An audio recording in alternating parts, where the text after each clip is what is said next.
So the second most important thing we got to talk about today is the fact that the Celtics pretty much is guaranteed that they're going to win the championship. It's pretty much in stone. Long road to get here, lots of up and downs for the Celtics, but they're here. We're going to talk about that plenty. The most important thing to talk about is what's on Mo's chest and what's on my chest, which is the new Crayon Eater merch. Woo. Oh, shit. Oh, my God. This shit is fresh as hell. Oh, my goodness. Can you go ahead and get into detail as to what we see so far, Isaac? Time out. No. We don't need to talk about the merch. Mo, what is on your face? What? What is on your face? Melanin? What do you mean? You're a fool. We'll get back to that pretty soon. There's lots to talk about there. We'll get into that story. Like I said, for the past 2 years, ever since Mo started calling y'all the Crayon Eaters, which somehow it's stuck, and that's the name of our audience. You guys, the Crayon Eaters. You're gonna need it. Is what it is. You guys have been asking for Crayon Eater merch of some variety, and it took us a while, but we came through with 3 different designs in several different garments for y'all. First off, I got what I'm wearing, which is, I don't even know what you call this. It's a crew neck with 3 crayons and some silverware around it. It comes in this hoodie. Not hoodie, what did I say? It comes in this crew neck in white. And it also comes in a hat that we have here. That comes in tan and white. Hard. Beautiful. My personal favorite. You know, I got it on for a reason. Then we got what Mo has on. Mo, why don't you show him that a little bit? Oh my goodness. So right now I have on this fresh pack of TD3 crayons merch right here. Got the logo to the right of my chest. And then on the back is harder than ever. I believe you have it right there. We got 4 crayons of different colors. They say the deep 3 on them. It comes in the t-shirt that I'm holding that comes in several different colors. Gray, white. I forget what the other ones are. I'm showing on screen now. I'm editing in post. We got it in the t-shirt and we got it in the hoodie that Mo's wearing. And then last but not least, we have one more design, which also comes in a t-shirt. TD3 famous crayons. It looks like Nathan's Hot Dogs or like a pizza shop. And then on the back, we got this whole picnic spread. Got some drawn on crayons on some plates. Right there. That's a classic. This is one of our better. This is one of our best. Yep. That shit's gonna put up Wilt numbers. My version doesn't have it on there, but the one you're gonna be seeing has Mo's handwriting that says Mo was here on the shirt. So it's a nice little detail since Mo is the creator of the Crayon Eaters. I figured he'd leave his stamp on one of our shirts. No. I am not the creator. You two are creators, and the Crayon Eaters watching this shit is creators as well. This is a team effort right here. And something I like to say is that, we have to make sure that our base, our support system, the reason why we're here, continuously puts that shit on. And you watching this right now have an opportunity to do so. Rep the crayons. And yeah, man. Let's talk about the finals. The cranium is crazy. Oh my God. I mean, I really don't know what to say. Crayon Eaters rejoice.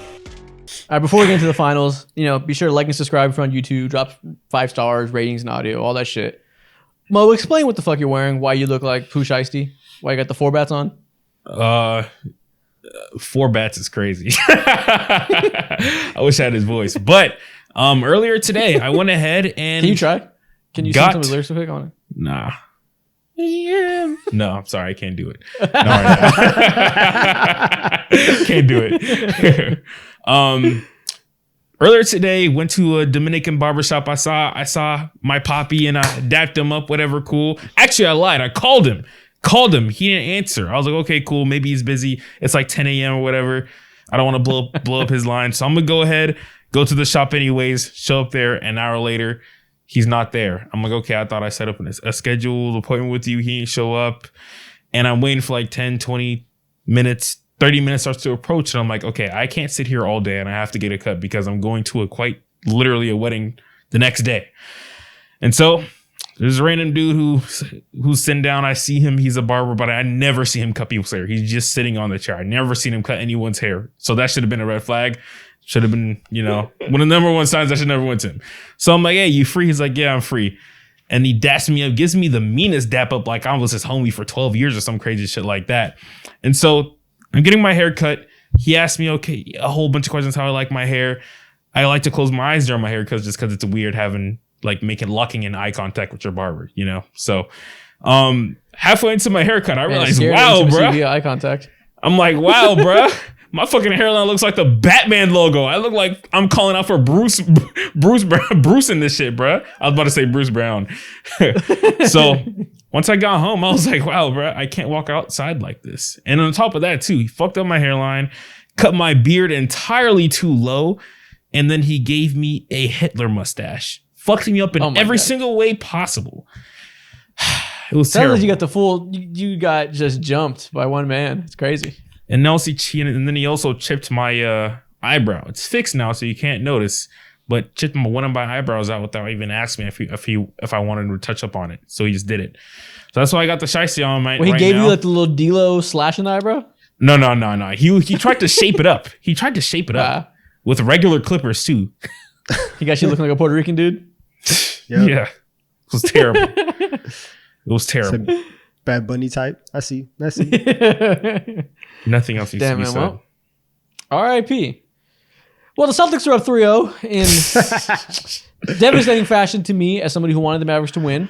In glorious fashion to Celtics fans who told us all year this would happen. They were right. The Celtics are so much better than the Mavs, even without Kristaps Porzingis, even with a rocky start that showed the value of Kristaps Porzingis when the Mavericks were getting to the rim in the first quarter at will. Even with all this adversity, they come out, go up 3-0 in Dallas, just look like the better team in every facet. The Mavs are overwhelmed. How are y'all feeling? Listen, I kind of like expected it. I knew by and you could put whatever LeBron meme, say I'm capping or whatever. I knew by the end of the first quarter, I was like, this game's over. Like the Celtics are gonna win this game because the Mavs came out. They did what desperate teams do, right? Especially whenever you're down 0-2, you go back home, you come out with the flurry. They jumped out on top. They had a really big lead. Kyrie was going, Luka was going, and you're like, oh, okay, here we go. And then the end of the first quarter happens, and it's still a close game. And then we get to halftime, and the Mavs only up by 1. And so even with Kyrie and Luka doing everything that you want them to do, and it's probably a situation that Mavs fans want to be in, this is the entire argument for people picking the Mavericks, which is if the game is close, I'll take Luka and Kyrie because I think that they can. Close the door. Yep. That didn't happen. Celtics blew it open in the third, and it's like, okay, if it's tied at halftime and the Celtics and only Jason Tatum is playing well, they're gonna turn up and it's gonna be over. You know why it didn't happen? The fourth quarter, it was close. It was a 2-point game multiple times in the fourth quarter. And Luka Doncic fucking fouled out. Nah. Even before that, sure. This is what the Celtics do. I know. They went up 20. The fucking Mavs came roaring back. And if you were that person that believes that, close game, Luka can close it out, he can't close it out when he fouls out and when he's rolling on the ground, giving up 5 points because he's complaining about calls. I tweeted out criticism of Luka Doncic. I'm so pro Luka and always defending him, obviously. I tweeted today, I was like, listen, he's really testing the limits of this whole archetype of player whose offense is so good they can have terrible defense. We've seen that win and we've seen that be top players in the league. He's really pushing it because his defensive effort today was detrimental. And I know they haven't lost any of these games because of their defense. They lost it in most part because of their offense. But they are having to do so much schematic gymnastics to build around his defense and make up for it. They're doing in the first quarter, they're like, he's not even trying to defend drives anymore because he's blown out so bad. He just stands there and they pre-rotate because they know he's not staying in front of Jalen. They're just building into their defense to rotate immediately. It's crazy how much they have to do. You mentioned how end of the first quarter you knew they were going to win. Of the first 21 Mavs points, 18 of them were at the rim. They were getting wherever they want, whenever they want. And then by the time the first quarter ended, they were only up by 1 because they were up by 6. And then Luka, 1, shoots a 3, falls on the floor, looks at the ref, complains. 4-on-5 on the other side, and Sam Hauser fucking nails a 3. Next play, shoots a 3, falls on the floor, complains, doesn't get up. Jason Tatum wide open dunk. Immediately like that, changes the game, gives his fucking Celtics momentum because of him laying on the ground, stopping, dropping, and rolling. Stop, dropping, and rolling. I've heard that combination of words since I was like 8 years old. That's hilarious. I saw it twice in a row. It was ridiculous. Like, Luke, how do you feel? I'll let you go. Listen, we should start game 4. Luka should already have a technical. Already have a technical? Bro, the fact that Luka doesn't have a technical in the series is crazy because not only is he arguing every play, and you would think that the refs would get to a point where they're finally like, all right, bro, like you need to calm down and at least get one of those. He's jumping up and down in their face. He's waving his arms. He's doing all the Draymond Green stuff. And even Draymond will get a quick tech, and they might not give him one for the rest of the game, but they'll start him off with one and just be like, kind of relax. Just tell him a little something. These refs are so scared to give Luka a technical. It's so ridiculous. And the only people who are benefiting from it are the Boston Celtics for all the reasons that Isaac said. And the fact that he is a complete cone on defense, and it's not even 5-on-5 defense. It's 4-on-5 defense a majority of the time because of the complaining, because he doesn't want to slide his feet, because he's not guarding anybody. And again, they're not losing because of Luka, but in that aspect, he's not helping them, right? He's not at all. Exactly. He's not even just a straight average, a solid team defender where a lot of other great players, great offensive players like Jokic, Curry, all those guys, at least they weren't embarrassing on defense the way that Luka has been. I think exactly. Right now, what I'm seeing is a huge issue with Luka. Like a lot of people love to talk about like how he plays with pace. He probably has the best pace offensively, but defensively too, goddamn, it looked like he has crazy pace too, because sometimes it looks like he's running and trying hard, then all of a sudden he's just in mud, quicksand, can't move his feet whatsoever. So that pace also seems to follow him for obviously like a lot of reasons too, mostly jokes, but tired and effort and all this other stuff. But I think what we're like all noticing and really seeing is that through all the series that they've went through, whether it be the against the Clippers or the Oklahoma City Thunder or the Memphis or the Minnesota Timberwolves, which he really had an opportunity to do so, this team punishes you in every single way possible because they have the bodies to do so, and they also have, of course, like the schematics behind it too. And that's what we want. We weren't able to see the Minnesota Timberwolves do so because Jaden McDaniels can only do so much. Obviously, Rudy Gobert. Offensive bag is limited.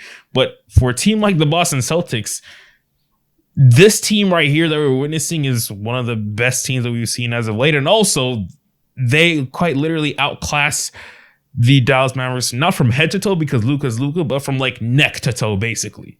Yeah, that's a good way to put it.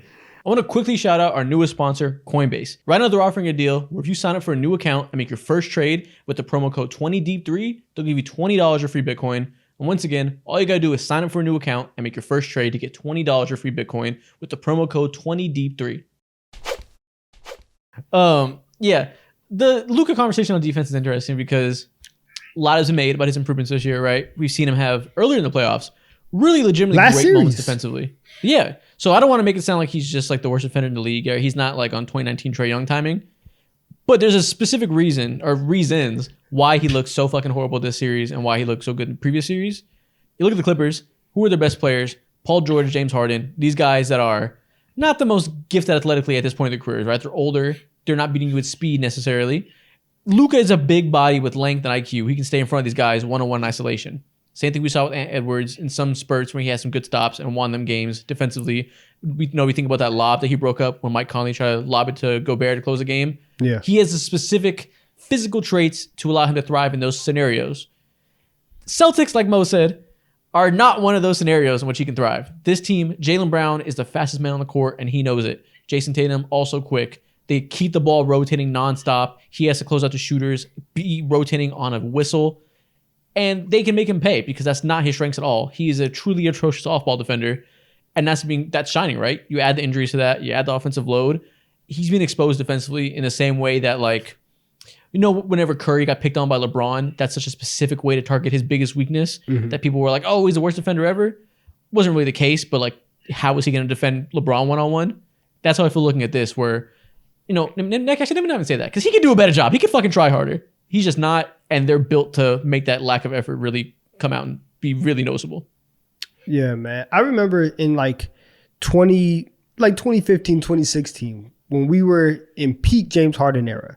I remember I went on YouTube one day and I typed in James Harden good defensive clips because I was trying to see his highlights. Right, I wanted to see what he did good, and the Google search corrected me, and it said no, you don't mean to type in James Harden good defense. The autocorrect was James Harden bad defense, and that is exactly what it feels like with Luka, and that's what he's putting on film for this finals, where everything that he has done and all the improvements, people are going to search for that when they're trying to argue for Luka in the offseason. And they're going to go on YouTube and it's going to be like, actually, he's not that good. Like, he's actually kind of this cone. And part of it is effort, but I also think that like the part of his game where he like argues with the refs and he stays back, that's who he is. He's done that his entire career. So I don't think that that's anything that might be fixed going forward. And so I do think that there's going to be a certain level of defensive lapses with him that's probably going to stay with him for the rest of his career. Yeah. I think also, you mentioned the crying about fouls. Again, rare time where I'm here to slander Luka today because I think he was also fucking them offensively at the end of the first quarter and start of the second quarter. I mentioned 18 of the first 21 buckets were getting to the rim, doing great productive offense on that side.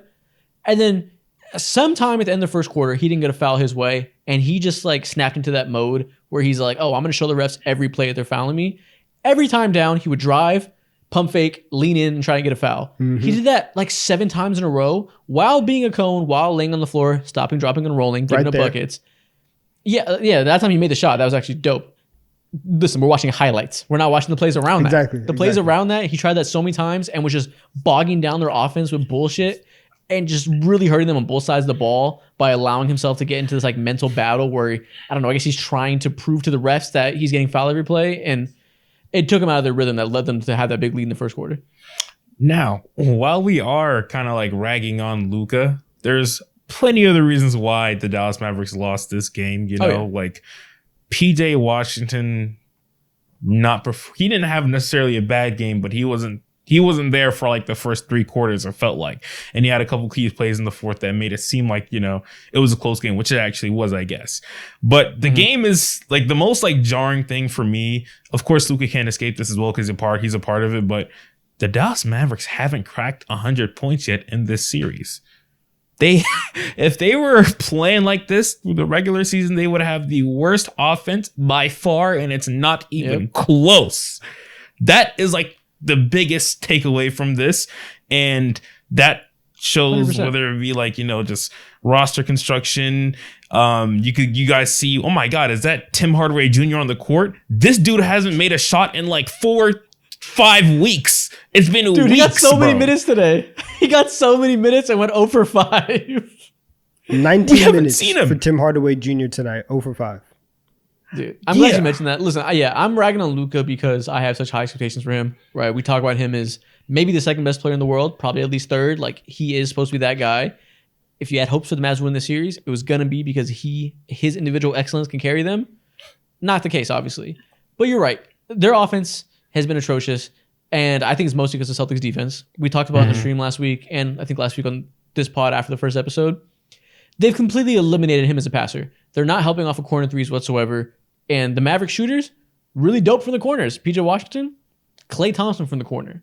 You put him above the break, Michael Thompson maybe. Like, it does not look pretty by any means. The game flips entirely, and it's all due to the Celtics defense. The fact that they've been able to switch so heavy, so effectively.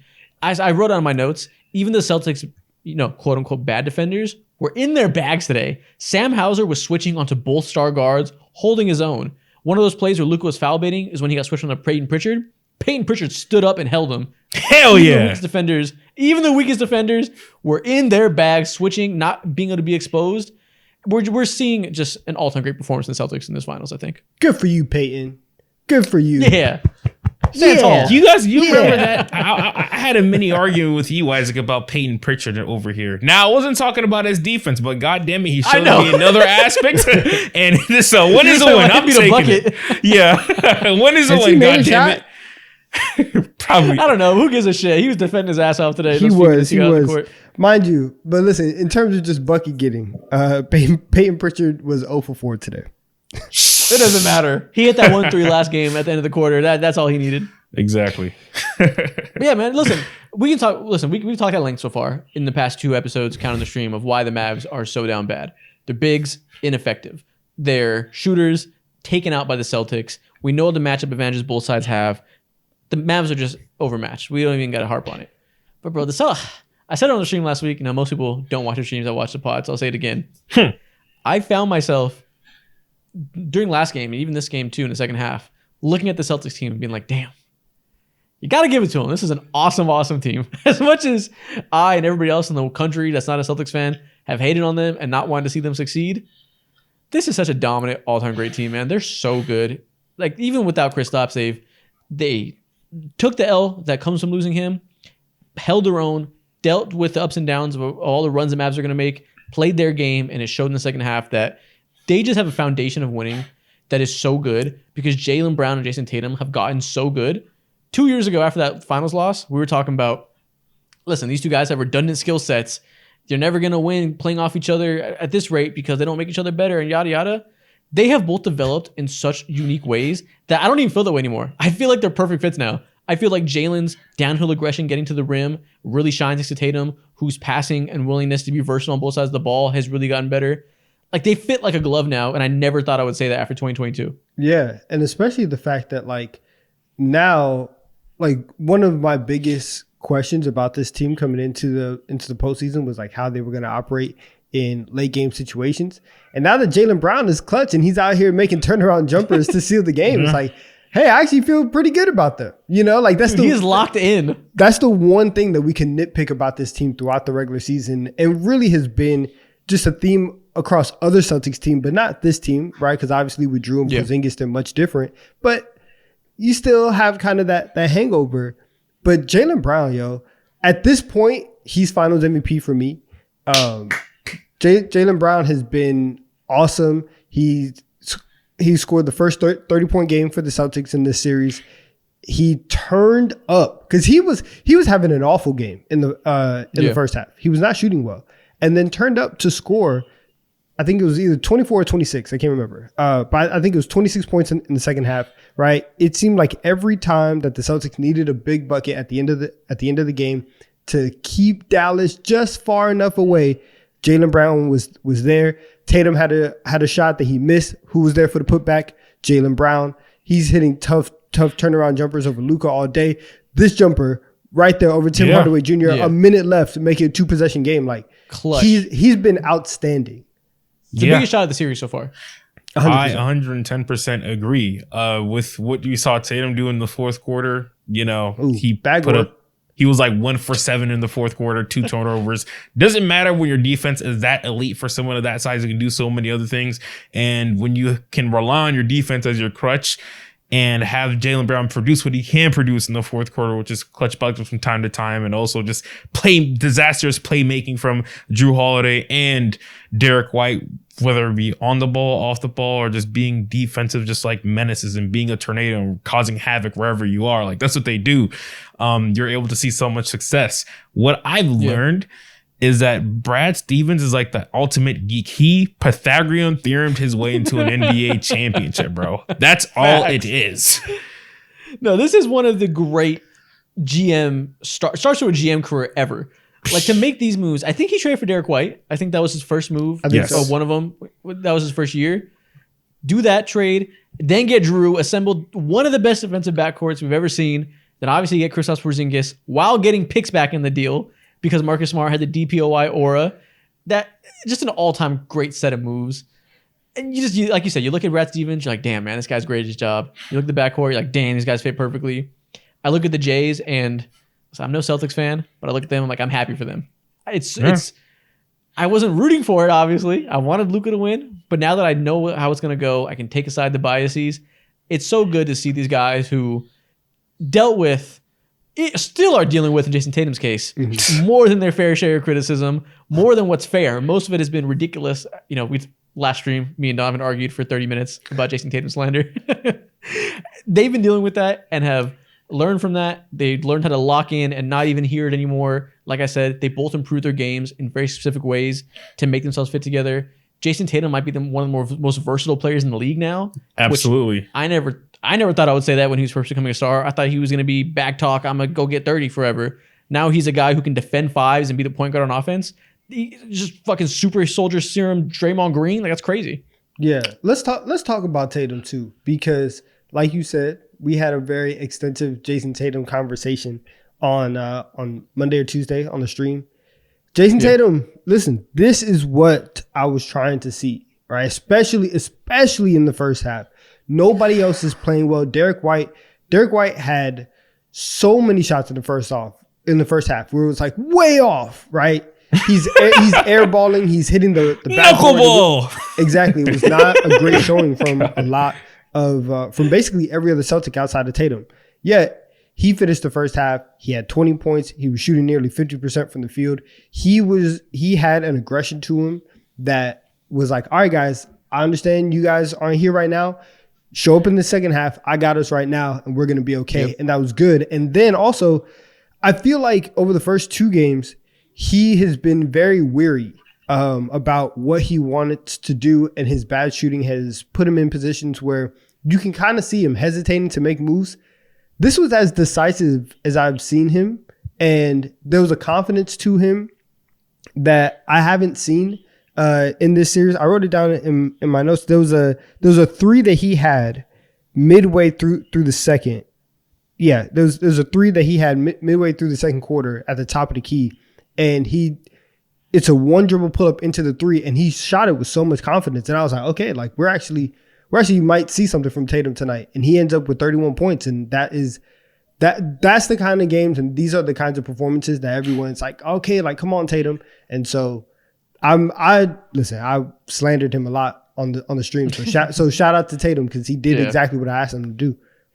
For sure. And it was obviously going to come, right? I said on the stream, he's an up and down player, not just a down player. He's not going to be shitty forever. So that part's not surprising. But the other part, I'm just so surprised now that he's the type of player that when he has these shooting woes, like the first two games, he can be a guy that gets you 10 assists. He can be a guy that dominates the boards, is able to defend fives, make Derek Lively irrelevant. Like, the sheer versatility he brings outside of his scoring now is just so wildly different than who he was even 2 years ago.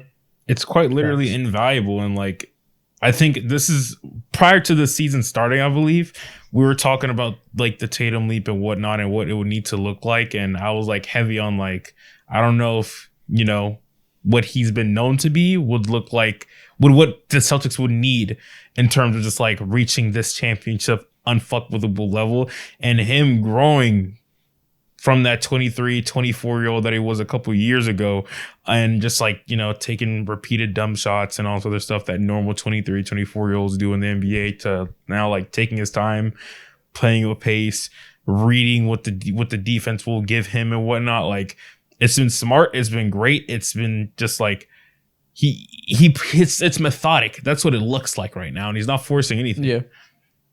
Yeah. And obviously he's been so slandered despite winning, because nobody wants to root for the Celtics, and they have to find something to slander to make up for the fact that they're so easily going to win. So they pinpointed it on Jason Tatum so they can say, hey, at least your star sucks. And I'll take that, Celtics fans. And the conversation has been like, how are you going to, the first team to win a championship without a top 10 player since the Pistons and all this shit? It doesn't even matter, right? Like, this Celtics team just clearly is, even Jason Tatum clearly is just a me over team guy now at this point. And that's just very different than what he was when he was young. Which, when, you know, that team with Kyrie, when they talked at length now, where everybody said they had too many people with different agendas in that locker room. I don't think Jason Tatum and Jaylen Brown were immune from that. They were part of that. They also were young, wanted to get theirs, were focused on building a name for themselves. Now they have a name for themselves, and they're just focused on winning. They know this team is bigger than the sum of its parts. It's just a positive development in everybody's regard. Yeah. So the question is, are they sweeping or not? Probably at this point, right? Are they sweeping or not?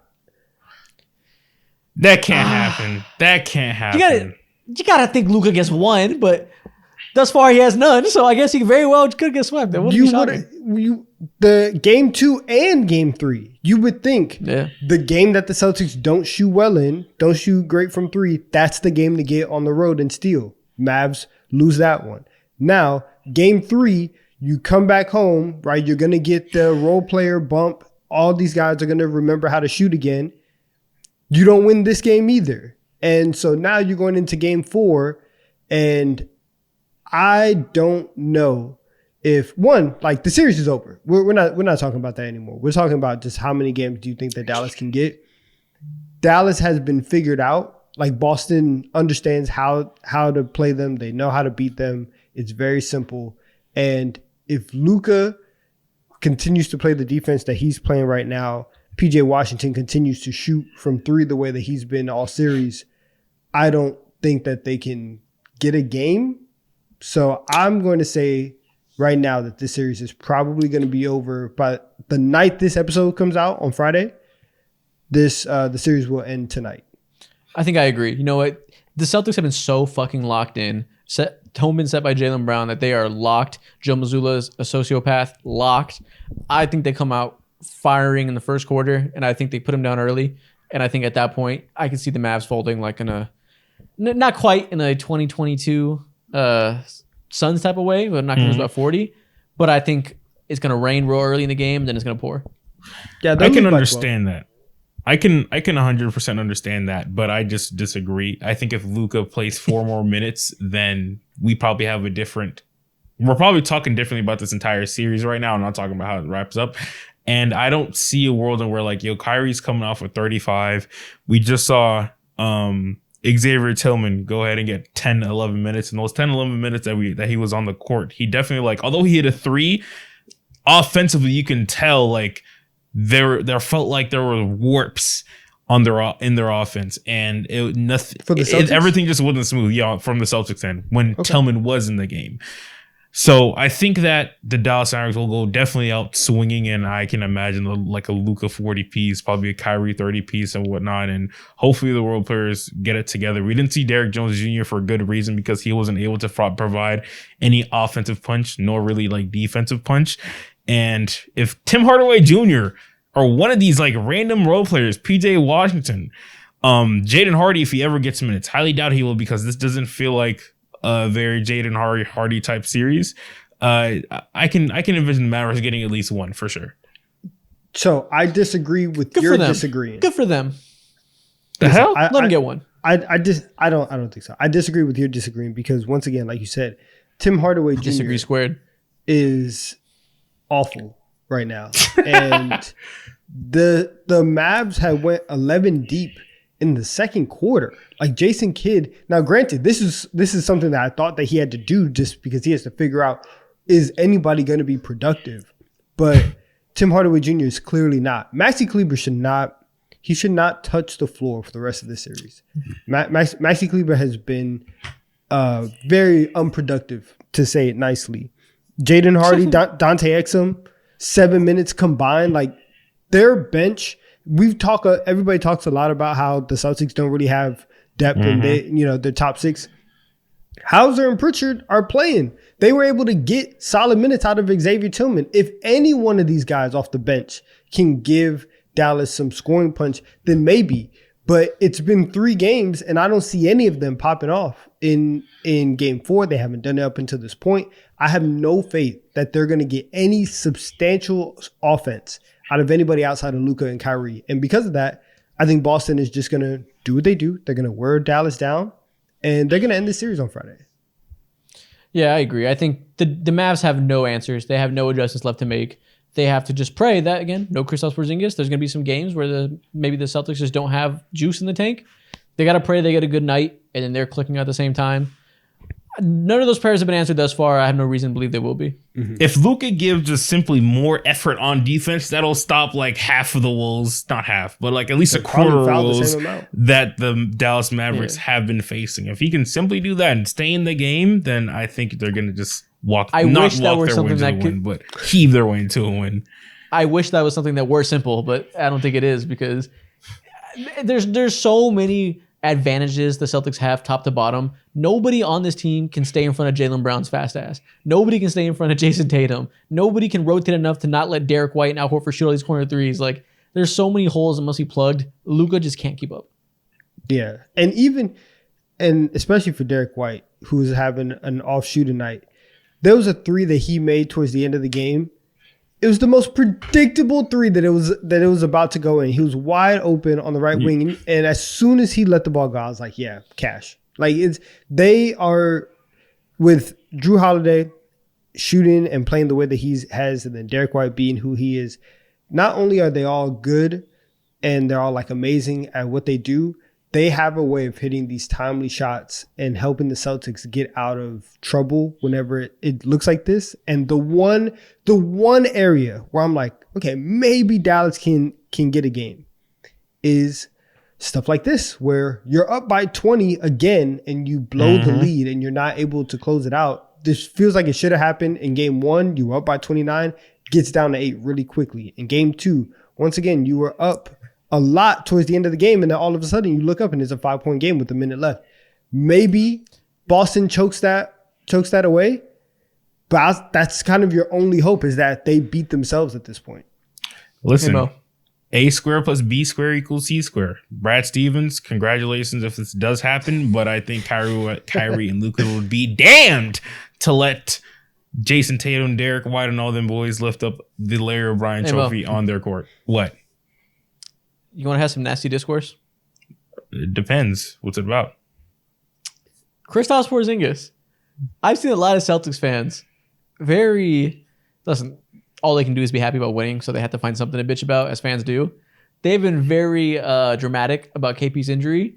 And I've seen some Celtics fans be like, should we trade KP? He's given us nothing because he can't play more than 4 games in a row without getting hurt. Should we just sell high and get rid of him this summer? Do you think Kristaps Porzingis' health is an issue? That Should is they the get off most of him? moronic shit ever. KP is what makes them unbeatable. KP is like one of 3-4 players in the entire NBA with a special skill set to block and to shoot threes and play defense at a higher rate. He's what makes them unbeatable at times. Not even at times, at all times it feels like, you know? This team is Well, already if he's gonna good, be- fine enough, but damn, that don't make no sense. Well, if he's going to be playing for Boston City Hospital every week, does it matter? Yes, it matters. I think it would be moronic to go ahead and trade him. Now, especially when Al Horford's like, what is he, 37, Yeah. 38 years old? And, you know, no one talks about his productivity nowadays because it's so minimal. I think it'll be moronic.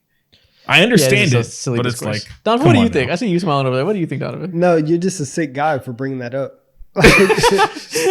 Listen, Celtics fans are sick in the head. They got to find something to talk about. You being the man while he's down, Isaac, that's not right, bruh. I didn't do it. I'm telling you what the dumb Celtics fans I see on Twitter are saying. I don't think they should do it. Nah, we don't have to acknowledge that. Okay, That is okay. hilarious. It is kind of insane that just his injury, bad luck knows no bounds. He had an injury that has been talked about a lot because it's a lot of words that I've never heard before. The way to describe that injury is just crazy. It's a very complex injury that nobody's ever heard of. It was reported by Woj that or not by Woj, but somebody else actually, that there have only been 30 documented cases. in 32! American records. Yes! 32 documented cases in American records of this injury happening to anybody in the country ever. This is the most rare sports injury we've ever documented, and Kristaps Porzingis managed to get it on a routine free throw. That is sick, bruh. And if it was crazy. happened to anyone in the NBA, if you were to tell me this happened last week, I'll be like, boom, Porzingis, because he just has like the worst injury look of all time. Sometimes it feels I would like have said Zion, but then Kawhi, I then would have said Porzingis. Chris Paul. Chris Paul. Yeah, Chris Paul. Okay, he's Chris Paul's a unlucky quality ass. pick. Yeah, Chris Paul's a quality pick. Not gonna lie. Chris Paul is gonna like have he's gonna have a contact fallout and he's gonna lose a game because of it. Exactly. He's just gonna wake gross, up one day bro. with CTE, and you could be like, "How'd he get it?" It's like, I don't know. I don't remember. I don't remember. You tell me. Yeah, man. Well, by the time the next episode comes out next Friday, I'm sure we're gonna have the series being done. Clearly, it'll be a victory lap for the Celtics. We're gonna talk big picture, what this means for everybody's legacy, the Celtics team place in history, all that. I think we can look forward to that next week. In the meantime, the title of this episode is about giving grades to every player in the series. So now we're gonna do that, Grade him. which should be interesting because especially for guys like Tatum, who lots of pros, lots of cons over these first few games.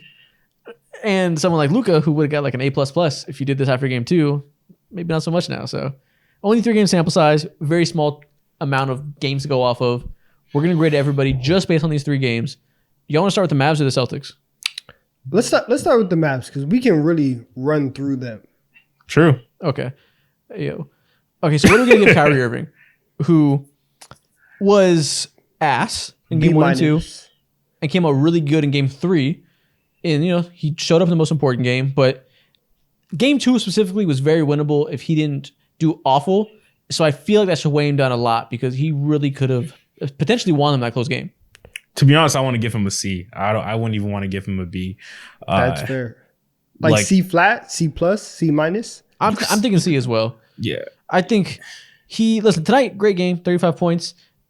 The Celtics have managed to eliminate him and Luka's passers. And, Luka's still able to do a little bit, I guess, because he's such a gifted passer, but not really. Kyrie, if his shot isn't falling like it was in the first 2 games, he's giving you nothing.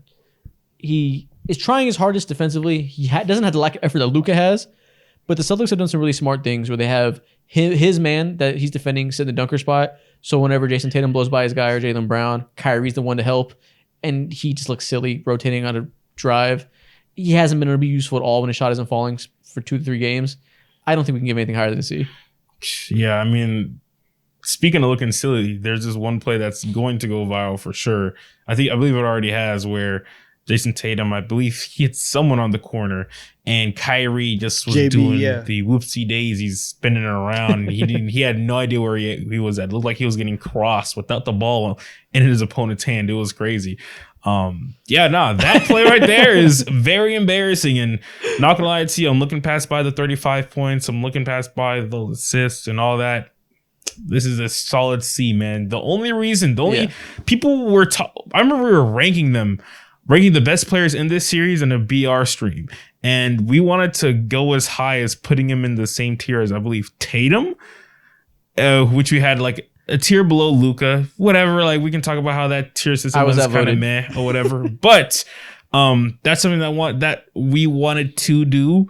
And we all believe that in order for them to have a real chance in this series, Kyrie had to be the Megalodon version of Kyrie that we've known him to be over the last few years in the playoffs. Megalodon, nice. Okay, good adjective. Oh, this tweet and kill poll. That shit has 9K likes. Damn, it's going crazy while we've been recording. Yeah, you got clout? Get to be a banger. all I did was restate what JJ Redick said, but fuck it. Ethical score. But yeah, listen, if it was before, if we did just the first 2 games, Kyrie would get the fattest F imaginable for failing to bring value in the one main way he brings value. But great game in game 3. Got to give it to him. C is, I think, us being nice. I agree. Let's go Luka next. Luka Doncic. I was going to lead up to it, but we can just talk about it. Yeah. Has been great scoring the ball, taken out of the game as a passer, hasn't figured out a way to make that work. Maybe not necessarily his fault. Outright damaging as a defender. What are you thinking? He's still the best player in the series. Can we agree with that? Sure. Yeah, definitely. He definitely is. Listen. Listen. I don't let how piss poor his team is finesse you into thinking that he's lowered as a player. His team being trash has nothing to do with him being blown by every play. That aspect has nothing. It has a little bit.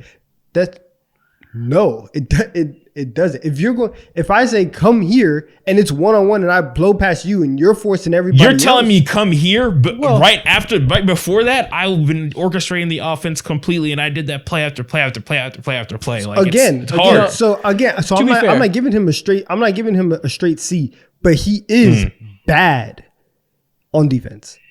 Yeah. It would be less apparent if PJ Washington and Derrick Jones were more equipped to defend the best players in the Celtics.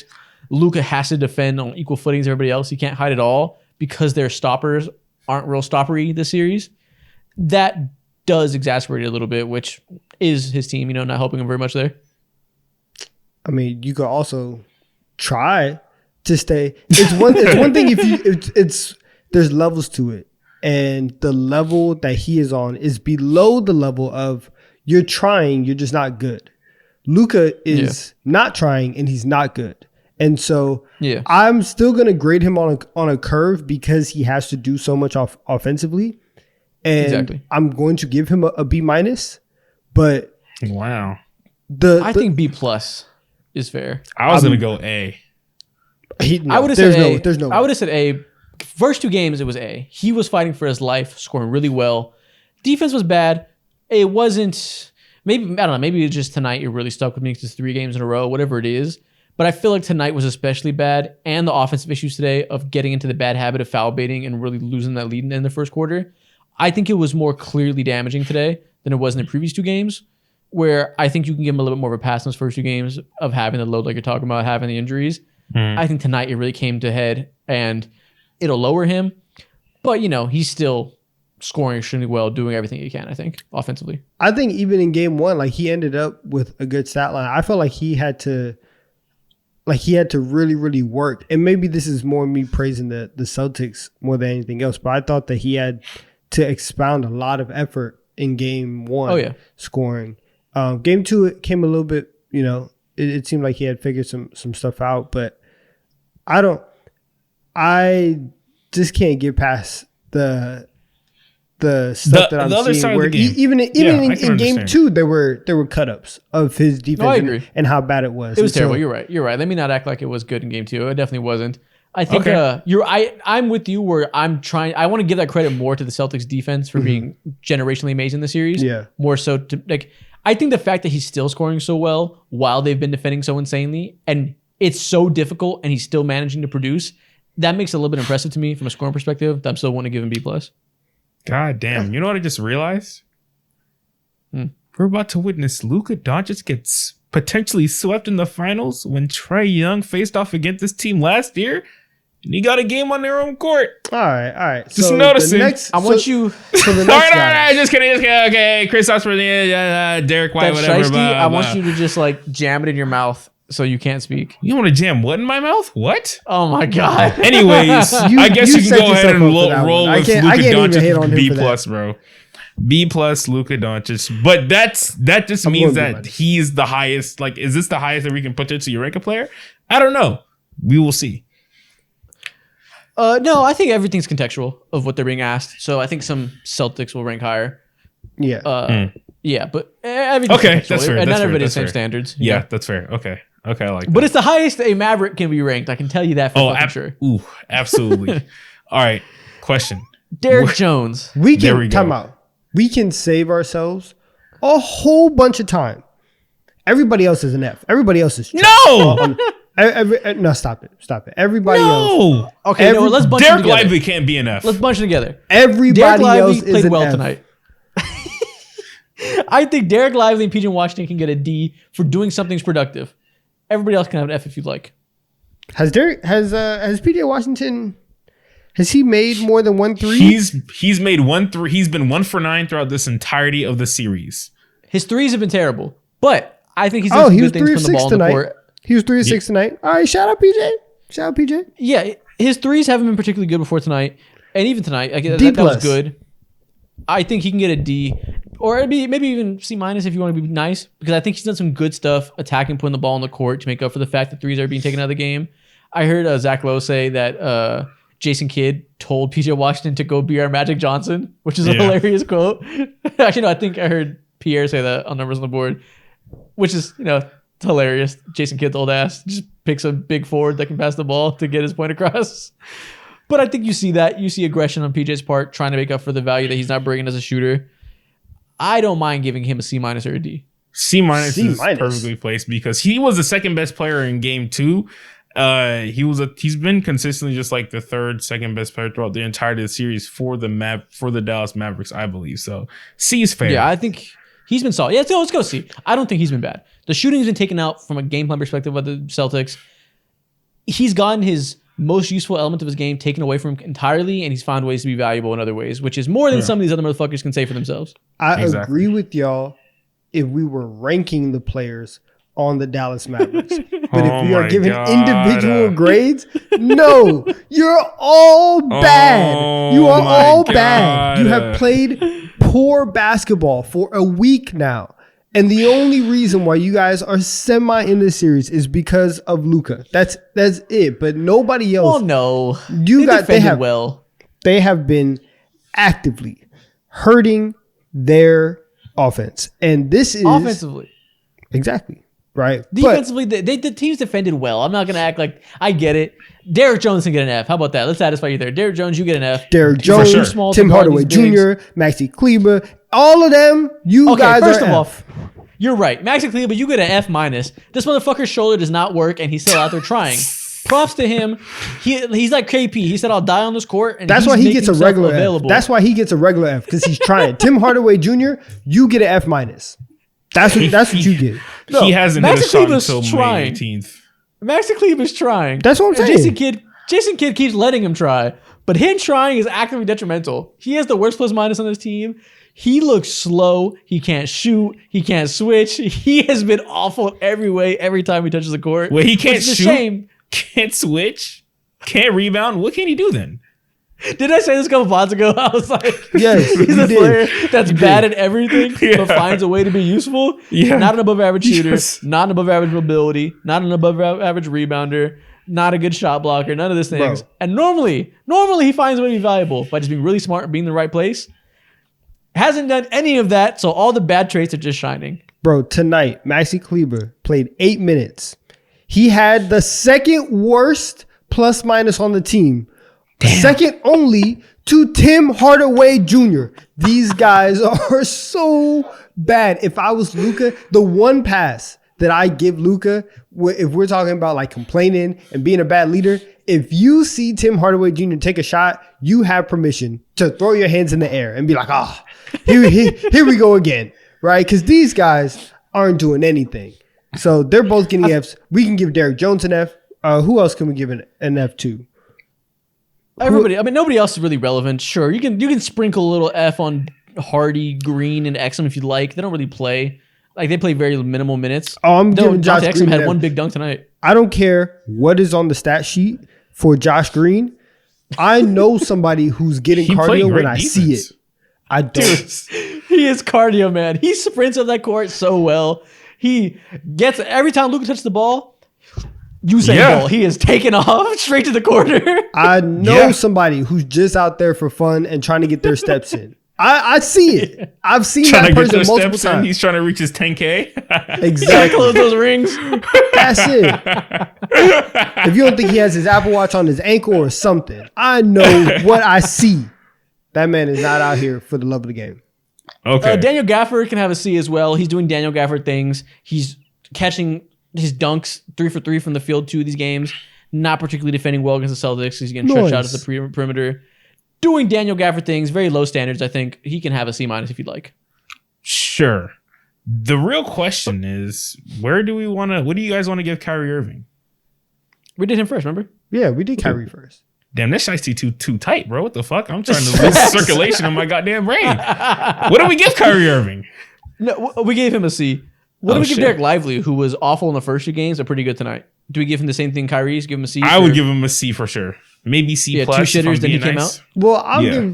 I'll give Derek Lively a pass just because I know that man still has a concussion. That man was kneed in his head so badly and then got hit on his neck directly the game after. I don't know what protocol the NBA put him through. It's not the one that checks for CTE. He might still be hurt. And no, they Yeah, I'll should. give him a C. The first 2 games, he was getting eaten alive by KP. He couldn't play. So as soon as KP's gone, we see more of the regular Derek Lively we came to expect, which was 3rd best player on the Mavs. That guy was back tonight because KP's long ass wasn't there to block every layup attempt he had. Good for him. Back to himself. All right. All right, that's fair. Let's move on to the Celtics. Let's move on to the team that's interesting. Well, I guess that was interesting. Let me not even say that. All right. Sam Hauser. C. A Hey, plus. Sam Hauser gets an A. A He's going to plus. star in his role. Everybody has He's been been ragging dope. on him as if he was a complete nothing negative outside of being white and shooting very well from the 3-point line. That's it. No one saw the effort no one foreseen the effort that he would be giving on the defensive end, moving his feet extremely well, making those extra passes, just being right where he's supposed to be, which is out in the wing at all times. And when the He defense hit 3 threes tonight and gave Yep. 14 minutes of very serviceable defense on Luka Doncic. That is the most you can ask for in Sam Hauser's role. That's a star in your role as a 9th man off the bench. Good job, had a Sam. best night of basketball of his entire life right there. He's the new It's fan the most favorite. valuable 14 minutes of his life, I tell you that. Yeah, Oh my God. They love him in Boston now.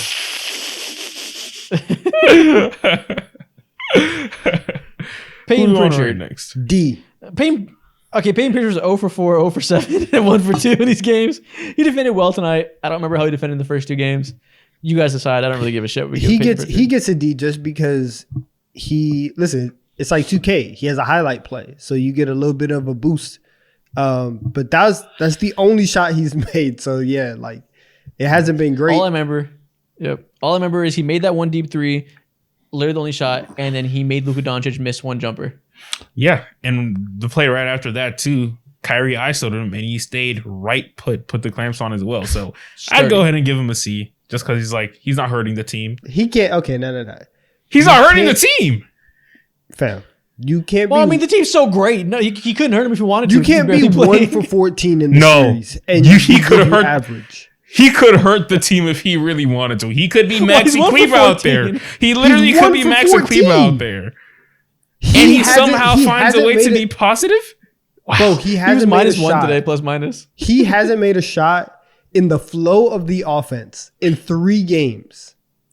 He's not getting about him outplayed making by shots. Sam Hauser. No, you're not getting a C. It's not about man, making shots at all times, bro. I mean, we're What else? It's Payne we're Pritchard. praising- Yes, it is about that. No, it's not, bro. What do you mean? He's finding other ways to win, just like Jason Tatum right now. To me, What he's is a he C. doing? How many assists does he have?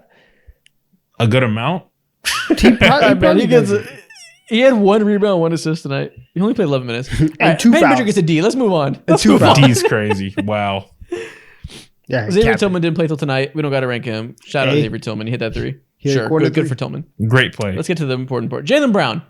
Hey, I was gonna say, we mentioned in the last part that Luka Doncic gets a B plus, and he's the best player in the series, so theoretically he should have the highest grade, right?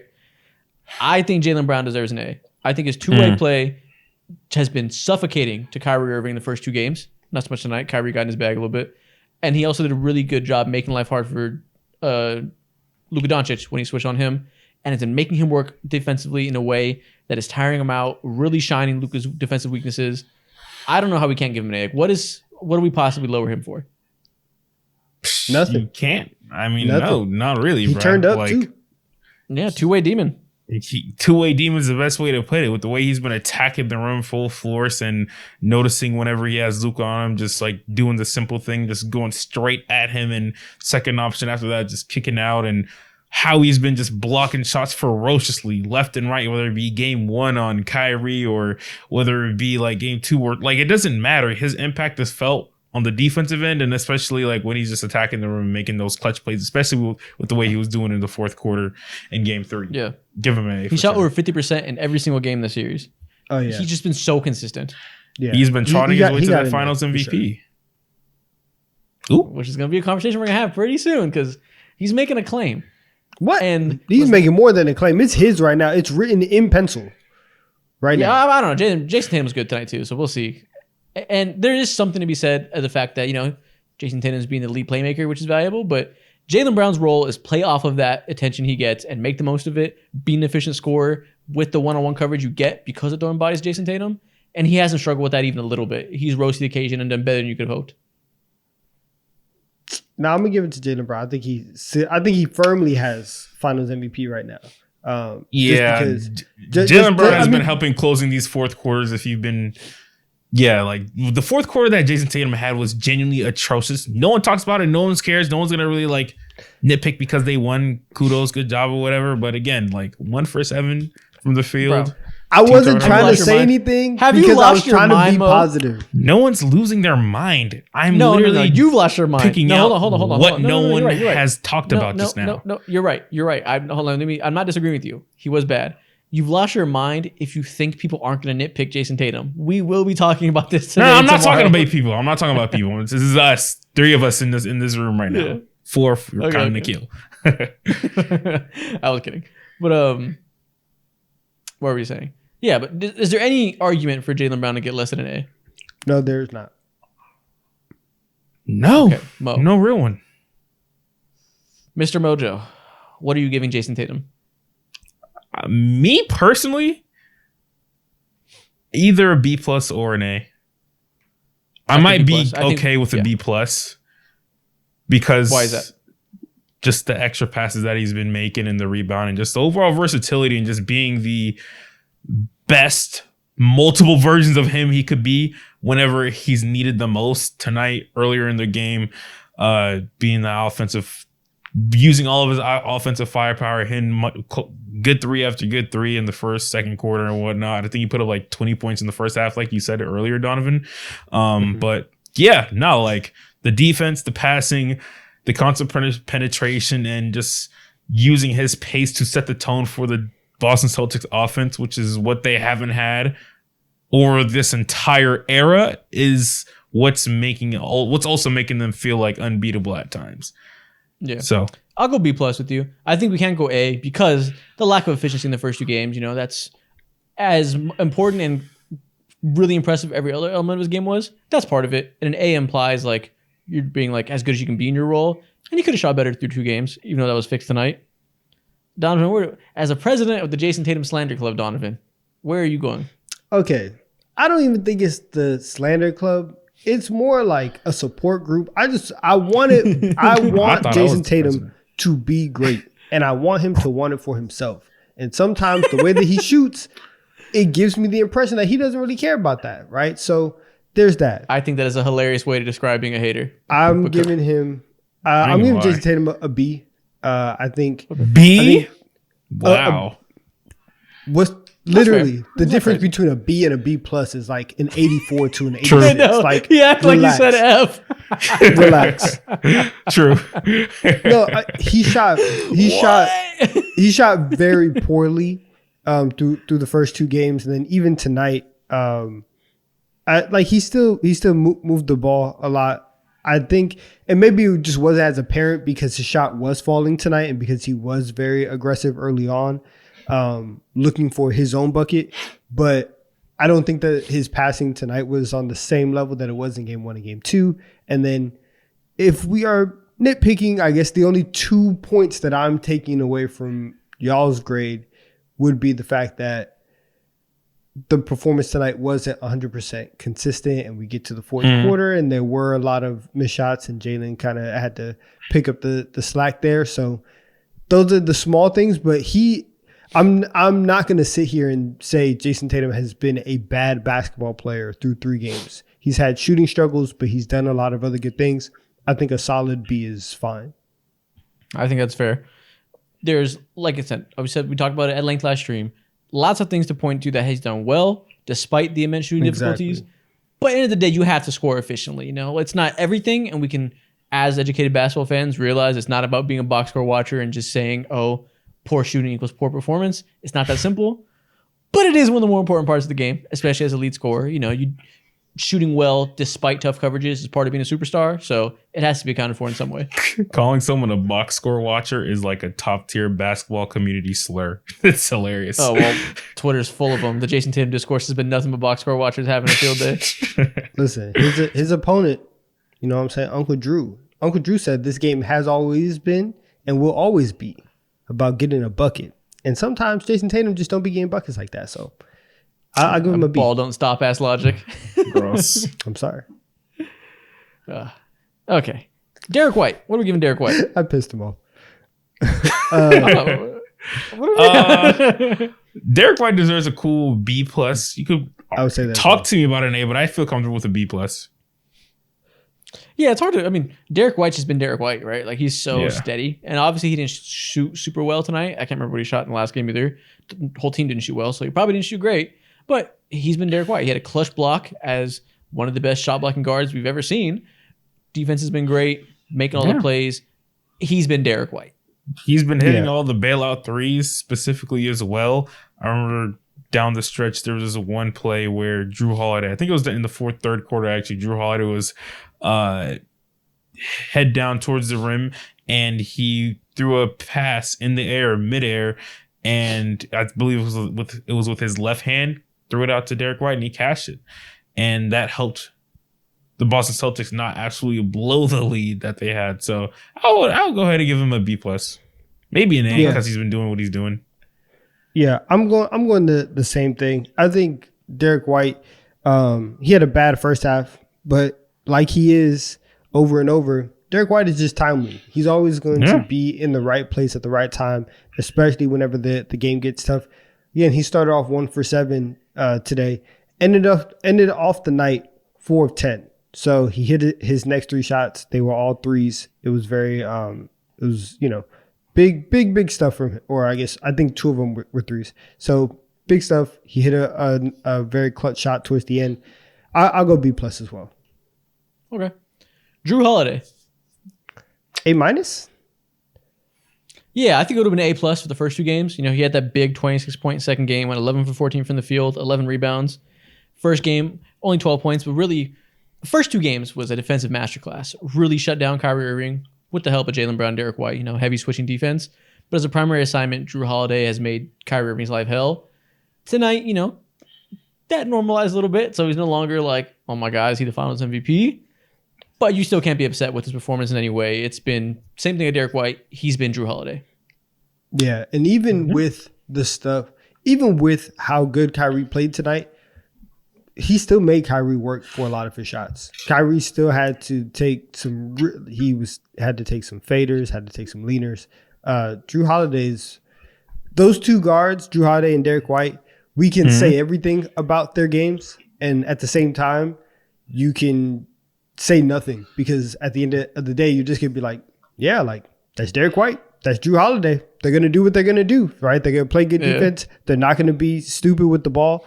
And I do listen. This is part of the reason why I was like, this is a really big upgrade over Marcus Smart. I think we all thought that, but he's been every piece as good as the Celtics wanted him to be whenever they made the trade to go get him. So yeah. I 100% agree. These two they've have clearly been coached up to. They've clearly been coached up to disrupt Kyrie and Luka's ball handling and really reach for the ball a lot. Clearly, Joe Mazzulla saw something that if you get into their handle, it'll really disrupt their drives. And Drew Holiday has been doing that every single time, really making it hard for them to get to the rim by just pressuring their hands. And that's one of those little small things that most people won't notice, but it makes a huge difference to keeping the Mavericks out of the rhythm. Yeah, facts, I 100% agree. facts. Wreaking havoc. Al Horford, what are we grading Al Horford as? Really stepped up tonight in the absence of Kristaps Porzingis. The first two games, I saw a stat that when being target in isolation, teams were shooting like less than 20% against him. And, they put him out there a lot and like really tried to beg Luka Doncic to attack him and dare you to beat us one-on-one against Al. And he held up really well. He was. I think Al's been really good in this series. I would teeter on that like A minus B plus line. Depending on how you guys feel, I'm good with either one of those. But that's kind of where I'm at. Al Horford is so steady and ready at all times, rebounding whenever he can, spacing the floor out, making those timely passes as well, just like every other Celtic. Feels like I'm cool with giving him like a B plus. We're saying the same shit about everybody because they've been so dominant and I know. in all the ways you'd expect. A minus, like he's just been great in the same way he was great forever. Like, it was precisely what you'd expect from him.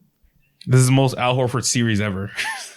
He's not going to be like dominant, game breaking, not going to rebound hella or block hella shots, but he's going to get you them 10 points, 12 points. He's going to get you like 5-6 rebounds, and he's going to make sure he gets those 3-2 assists in every single game. I think he's the Michael Jordan of Maxi Klebas. Don't disrespect Al Horford like that. That's disrespect. No, think about it. He just called him Michael Jordan. He's the Michael Jordan of Maxi Klebas. He's the best possible version of this guy that isn't going to woo you in his old state, that is, in his old age. He's not going to woo you in any hardcore skill like, KP is going to woo you with his shot blocking and his three-point shooting. As 38 years old, Al Horford is not going to blow you away in any of these singular facets, but he will find a way to be in the right place and make you better every time he's on the court. Comparing him to Maxi Kleber is disgusting. Do you know how this format works? He's not being compared. I know. I see how that. I see how that format works. Like you're using this. He's fulfilling all his potential in terms of whatever that idea is. I get it. He's the GOAT of Maxi Klebas. Al Horford just a GOAT in general. If you're the GOAT of anything, then you're in good standings.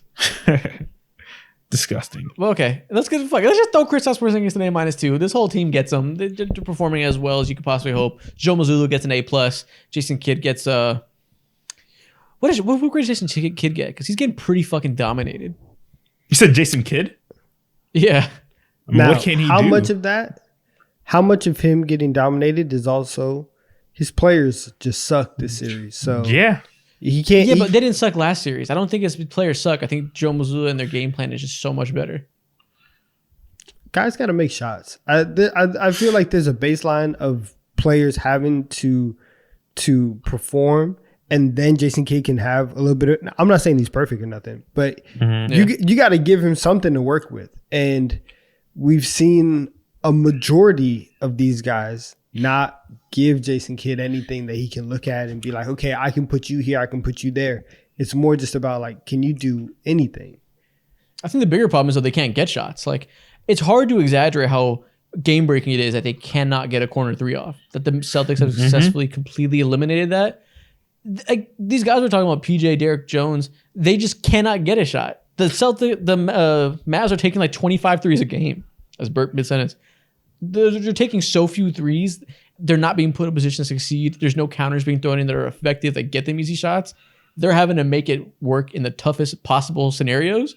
And again, that comes down to the personnel the Celtics have. But Jason Kidd has failed to find a counter, if there is any. I mean, you're Jason right. Kidd. His job Jason as a head Kidd. coach is to put his team in the best position to succeed. But at the same time, I agree with Donovan. There's only so far your team can take you, because like, who else do you want taking like 5 threes outside of Luka, over 5 threes outside of Luka, Kyrie, and like PJ Washington? Like, I don't trust all of those shooters. I don't think they were Well, it's built not to really go out and do about so. that. He has to just find a.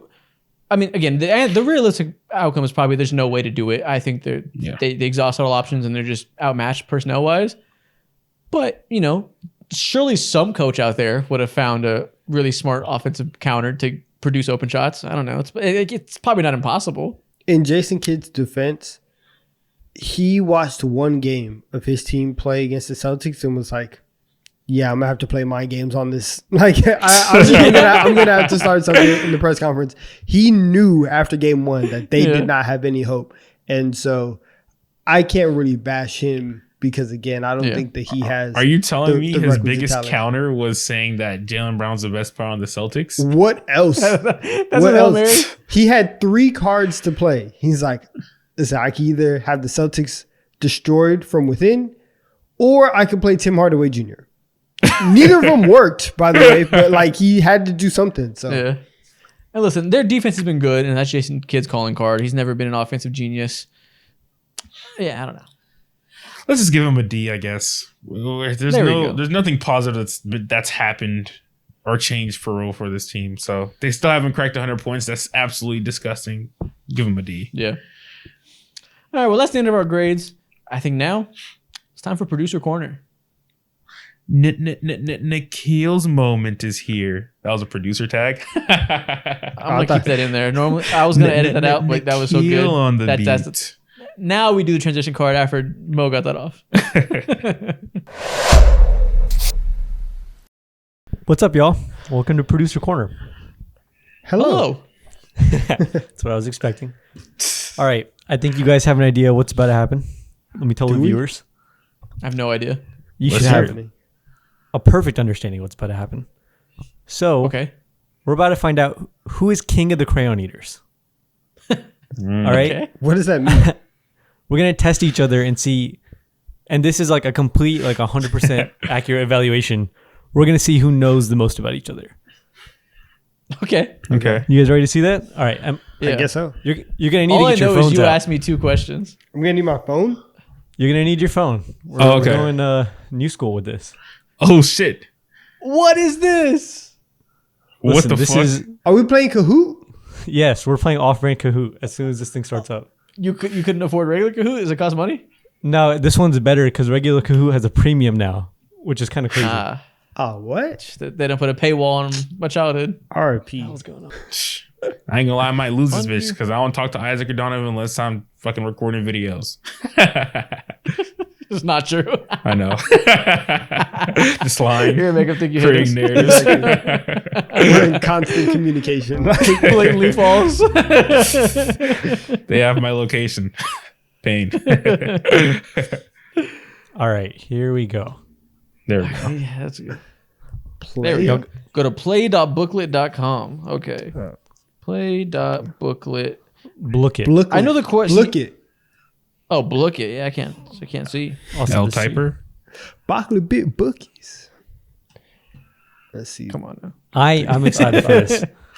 Okay, guys. Yeah, Yeah, I I know know- what it sounds like. I know the 2 questions you asked me, but I don't know if everybody else has the Exactly, same yeah. questions. So it's a little trial run. There's only 2 questions for each person. Obviously, if the question is about you, don't answer it. Like if the question is about Isaac, then Isaac obviously you wouldn't answer. We're trying to play ethical Kahoot right now. Ethical. I like this goldfish. This goldfish is hard. Gotcha. Okay, so I'm waiting for the host. We here. Just Shout waiting out for Nemo. okay. Who the hell is Bradley Cooper? Sounds like a football player. There's listen. There's 3 of us. One has my name. The other has your name. Let's. No, he How doesn't did know I who Bradley know? Cooper is in real life. Oh. He doesn't know Yeah. Bradley Cooper, the actor. Oh, I thought it was a football player. He said it's not a Sounds like a football tight end if player. I ain't heard one before, bro. I was about to be like, damn, he sounds nice. Should I tap in? That is the widest name of all time. That definitely sounds like it could be a tight end from Iowa. Yeah, exactly. All right, y'all good? Okay, so how does it work? Let's roll. It's basically exactly like Kahoot. So I think we're gonna start off with a question about Mo, and so you and Donovan are gonna answer, and we'll just go from there. Okay, here we go. Yeah. Let's do it. Look- This is different. I'm with it. All right. 3, Get 2, ready, y'all. 1. How old was Mo when he had his first kiss? I don't. Okay, so my first thought was like probably young. I don't know. It feels like a Mo thing. But then again, we saw a picture of him last week, and he was ugly as fuck. All right. I think When did Mo glow up? I'm Mo was guessing. ugly as shit when we saw that picture of him as like a 12-year-old. All right. I said my answer. Mo, can you defend Damn. yourself right now? He No, just this is went in. not my question, bro. Okay, I submit my answer. All right, bet. I think I can just go ahead. Wait, Mo, just type in 1 or something. Just type whatever. Cool. okay. Did you guys both put 67%. 15? Wait, 2 of us got it right? Oh no. Okay, never mind. That's how Wait. people responded. So the answer was 15. Mo was 15 years old when he had his first kiss. Oh, I got it right. I Isaac, put you 15. wow. Oh, I And was then wrong. Wow. Donovan, what did you put? I said 11. 11 years old? 11. Who do you think I Yeah. am? You thought he was in middle school just slinging it around? Dude, you saw that. You saw that picture of him when he was 12. He was mud. Why would you possibly think I he could have was kissed mud? him? What the fuck? Listen, 11 years old? I've bro? Do seen you not ugly know kids kiss before. Like I've seen it Hey, before. man! He said it happened to me. I'm right You know what I'm here. saying? Like you've all seen people that you've been like, you're with somebody? That's crazy. That's wild. No, I'm not. I don't know how I got that right. Wow, That's crazy. 15. That's fucking crazy. No, it's because bro. listen, you're going Shot for in the the crowd. dark. You might There be you go. the crayon eaters. That's All right. Listen, Bradley Cooper's up. All right, next Let's fucking question. get it. What would Isaac say is the most annoying quality a person can have? I got my answer in already. I promise you, you guys are not going to get this. I typed it. I sent it. Up. All right. Isaac said that the most annoying quality a person can have is supporting the KKK. All right, bro. Okay, well, hold on. I you have gonna something that argue? could fall into that umbrella. I just said What did dumb. you What did you say? Yeah, we can make a Dumb. judgment call. Just straight I dumb. said stupidity. Yeah. Yeah. Wait, what'd you say, Mo? Dumb. Same shit as dumb. Donovan. If there's Isaac's right. Listen, if there is one thing that Isaac hates a stupid person. Yeah. I thought you were gonna say I hate the KKK. Now Some you random shit. might be okay with them, but if they're stupid, oh no, you can't stand them. No, I don't hate a stupid person. I hate a stupid person that's loud about it and thinks they're a genius and will like be loud and wrong and pretend they're an expert on everything. Like those motherfuckers that do like 1 hour of YouTube research and think they're an expert on everything. That this week they're arguing about the WNBA, last week they're arguing about AI, the week before that the blockchain. Like they pick a new topic every week. He's calling Nah, you. Just this say is- his name. Listen, y'all don't understand. You Y'all don't hella understand what's going on specific. right now. But this is an extremely This is targeted disgusting. attack from Isaac. No, it's not. I hate all those instant expert motherfuckers that think they're geniuses. The worst. The worst thing you could be is ignorant and confident together. Bro, he's sending out the heat seekers in this bitch right now. That's No what I facts. see. This is extremely targeted. Which is Isaac's version of like the shoe fits. Like Ignorance and arrogance is a deadly combination. It's the worst. It's fair. Isaac, do you want to give him the I think point we or were not? right though. I give Some Donovan, people, I some think we people are deserve just a dumb point. and they're not annoying about it. That's fine. Good for them. that is so funny. Okay, I'm gonna give you all a What's point. next? All right, everyone's tied at 1. Let's go. I guess this next All right. one's about me. It is. On a scale of 1 to 10, how gullible do you think Donovan considers himself? Probably very. Okay, I put I my got answer. my answer I put 8. Damn, y'all are What's- quick. Ooh. Listen, 7, Donovan. damn. he gave Wow, himself a I said 7. 6. Wow. I put 7. 8. All right, y'all split the difference. I should know, but Okay. everybody picks fucking 7. That's such a just like a go-to answer. I was gonna go 8. My initial answer was 8, and I changed it to 7. But So I point shaving. it probably is 8 though. Isaac and I, we both leaned obviously like, yeah, he's kind of gullible. What made you like say that, Isaac? Whatever you see from Donovan, this is like, oh my god. I don't know. Why did I immediately say, oh, he's gullible as shit? I don't know. I think like if Yeah. I see like a random person, like if a random person were to tell me something, I would be very cynical. But if I know you, you could tell me anything and I would believe you, because I would be like. Because like if we were talking and you were like, oh yeah, like I did this when I was 14, or this happened yesterday, I'd be like, okay, like why would Mo lie to me? Like I just wouldn't think that. I wouldn't think it at all. So It's actually kind of wholesome.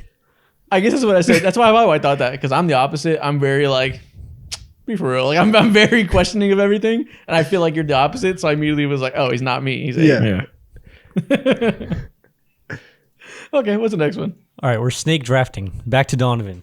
Oh, okay. Are you Okay. ready for this? Yeah. Yep. All right. So let me be clear. Excluding celebrity crushes, name 3 celebrities Donovan would invite to a dinner party. It's very funny. Okay. I have no Okay. fucking idea. Holy shit. Okay. And also, if you get like 2 out of 3 right, you get the point. Okay. I think I have a good answer. I think I have a great list of people. Okay. I feel like you threw a curveball in there. I'm hoping I landed on the right one. There's a good chance I was right. 2 of them I know are locks, unless you decide to get goofy with it. Was Locks? this honest or goofy? This is pretty. I actually thought a lot about this. He took like 2 hours. Okay. I put Kobe, Jay-Z, and Zach Fox. I was Yeah. 0 for 3. Jesus Listen, Christ. that's a very decent guess, though. Mo, what did you put? I just put 2 chains. just 2 shades. Just one, not 3. Yeah, just 2 chains. That's it, bro. I could have put. Never mind. I'm not gonna say his other name, but I just put 2 chains. You do see us as 3 celebrities, right? I couldn't think of 2 other celebrities, bro. I'm not good with celebrities at all. You said Anderson .Paak, Eddie Murphy, and Pharrell. See, you got too deep into it. I just went straight to your first instincts, and didn't go deep. Pac was a lock for me. What? That is my Right. Anderson .Paak is my favorite artist ever. If he's coming to dinner. Wow. Favorite artist ever? Wow. You like him more than Jay-Z? So, lunch Of with Jay-Z all- or dinner of with all Anderson time. .Paak? Anderson .Paak 100%. Okay. You So- put Kobe on here? I was thinking about Well- people who were alive. Yeah. So Moving on. yeah, Anyway, so it wasn't specified. what was Isaac's average screen time on TikTok this past week? Per day. Hold on. Per day? I Oh, wait, I lost I the kicked game, I myself out of this. Yeah, I lost the game. Oh, what Hold the on. hell? Can I you need to join back rejoin. in? Yeah, I joined back in. It says waiting for host for some reason. All right, you can just answer the I'm gonna question join back in. verbally, I guess. Since Yeah, the I'll just name is answer already this. taken. On TikTok alone, not counting his Yeah, not on counting, TikTok like- alone, his daily average, or forgot to put daily. What do y'all think it Nikhil, is? Nikhil, can you let me back in? It says it's waiting Okay. for host. Yeah, I don't know how I to got do my that. answer. Do you want to say your answer at the Just same say time All as me, right, I'm Donovan? gonna Yeah. just say it. I'm gonna just say it. 3, 2, 2, 1, 1, go. 3 hours. 3 Damn. Okay. 3 what? 3 hours. What? Hours? I said 3 Who hours. the fuck do you think I am? You don't touch grass. 3 hours? It's 56 minutes. Oh no, I figured you'd be scrolling. Yeah. 3 hours on TikTok a day? That's insane. Damn. Just Is that a bad just throughout assumption? the day, and then you have your nightly scroll, maybe your morning scroll. When you're in the bathroom on the scroll, like listen, it can add up. Maybe if it's like TikTok, Twitter, and YouTube combined, 3 hours is nuts. Do y'all? Yeah, maybe did that y'all was touch fair. 3 hours? Let me see. I have no idea. Probably I'm not. gonna look That's- mine up real quick. You think I'm a crown eater for real? Mine You was, know I mine got a was job. probably like that during like peak COVID. It definitely came down Yeah. like the past 2 years. I've had individual days, I'm sure, but on average, hell no. All right, so On this week, average. so it's Wednesday for me. This I got too many week, videos to edit for that. TikTok is 4 hours and 45 minutes. For Oh, for the whole over week? over 7 Yeah. days. Over 7 days or since Sunday? I don't know how many days this is, All right, okay, what's the next question? but daily average 56 minutes. So I guess over Wow. 7 days. We're on lockstep. Yeah. All right. I think this should Next question. be. Yeah, the last So- question. This one is going to be about Mo. Does anybody know? Besides Bes- water, tea. What's Mo's favorite thing to drink? He just told us before the stream he hates tea. No, Mo's a tea guy. Listen, Mo likes, he likes Celsius. Yeah, of course What he is likes Mo's tea. Favorite thing to drink. It's He either loves not the tea, some most pa- common. He loves it's some either tea Powerade. or kombucha, and I'm gonna go with tea. But it's not most common. It's favorite, right? Like the thing you like the most? Yeah. Yeah. Or is it okay?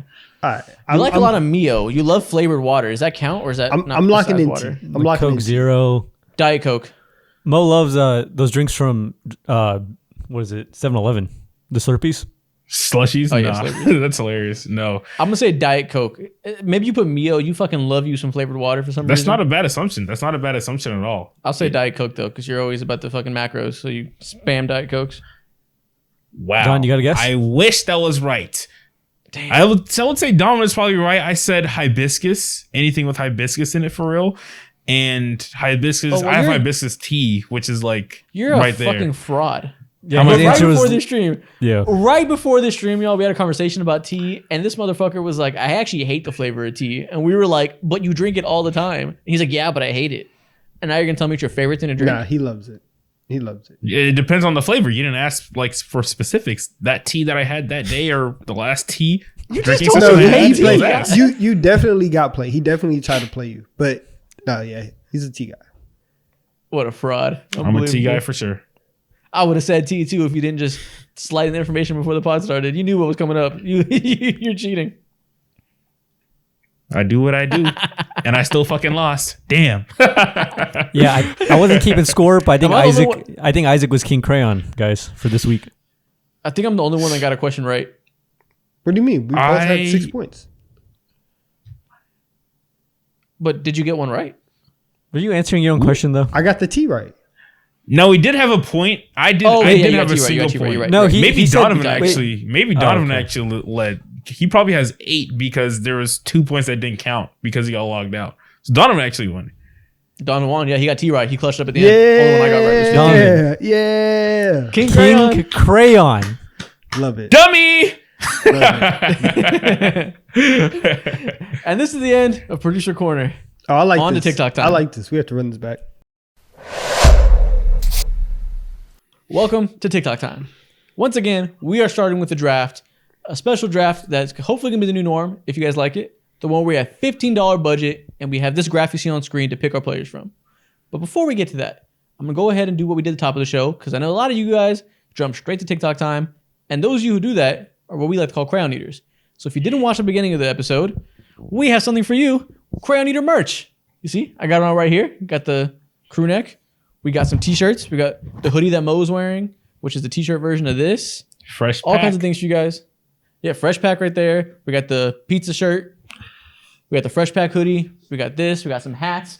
All kinds of stuff that I'm gonna show on screen right now. Plug it real quick for those that are just TikTok time watchers. Can't Yeah, say man. that we don't have this shit on right now, man. For a long time, you Crown Eaters asked for this, so here we go. We got it for you. Let's jump straight to this draft. This time we're doing a draft of only players under 25 years old. We've done several young player drafts in the past. This time with a budget. Should be fun. Let's get into it, man. So the draft order, is this the same draft order as last time? This is It the same is. as last time. Okay, so the draft order this time is me first, Mo second, Donovan third. That's how we're doing it. Yeah, man. Last time we found that there is a lot of strategy involved in this budget draft. It was more difficult than we thought. For sure, for sure. Yeah, man. Not only were y'all forcing me to go ahead and do some math, but you guys wanted me to pick my struggle, and I was forced to pick James Wiseman in a draft. Never thought I would say his name in the draft, but here we are. Listen, man, you're going to have to pick some struggles this time, too. This is not going to be a fun draft pool. I'll say that. This might The be bottom worse. is a little bit rough. Yeah. But real simple. You guys know how this works by now. First pick, give me Nas Reed for $3. Solid. Gonna put Nas Reed at center. Nasri for $3 is great. Okay. Need that stretch big right away. I guess it just leaves me with Victor Wembanyama for $5. I need it. Can't let him get to Donovan's Okay. hands. Yeah, you know Donovan would have picked them too. Back-to-back picks. Listen, I actually wouldn't have because I got exactly who I wanted in my draft for $4. Give me Chet Holmgren, Okay. I was hoping you felled me. I was in a pair of the two bigs. and then for also $4, give me Tyrese Halliburton. Ooh, okay. Ooh. Got the- Okay. Got the skin and bones combo. 1-2 punch. Okay, I like that. I don't so, like that. for $3, actually, yeah, for $3, go ahead and give me J-Dub. Fuck! No! You know that's his Snipe guy. my pick. Dang it. Okay. That really messed me up. Okay, for $3, give me Cade Cunningham. Solid. Good pick. And then how do I want to do this? Dang. No, I'm gonna put Naz Reid at power forward. And for $2, give me Jackson Davis. Okay. Great pick, if you ask me. Yeah. That's How what do we you got. get someone cheap in there? Got TJD at my center. I like it. Okay. So I got decisions to make. So far, I got J-Dub, and I got Wemby. And I spent $8 so far. Things have been a little bit pricey. Jada and Wemby's a nice combo to start with. Yeah, like no real weakness just yet at all. So I think if I can afford a weakness anywhere, go ahead and give me Jordan Poole for $2 at my point guard. Ooh. Stretch out the floor. Yuck. Decisions Go are ahead. meh, but let me solidify him over there at my 2. At my 1. I don't like it. Yeah, I don't really like it either because that kind of throws off what I was trying to do. You know, it's not really great. It's not really great. But here's what we're gonna do though. Yeah. Here's what I think we're gonna do. For $2, give me Asar Thompson. Damn it, man. I was banking on that. And we're gonna put Asar at our 3.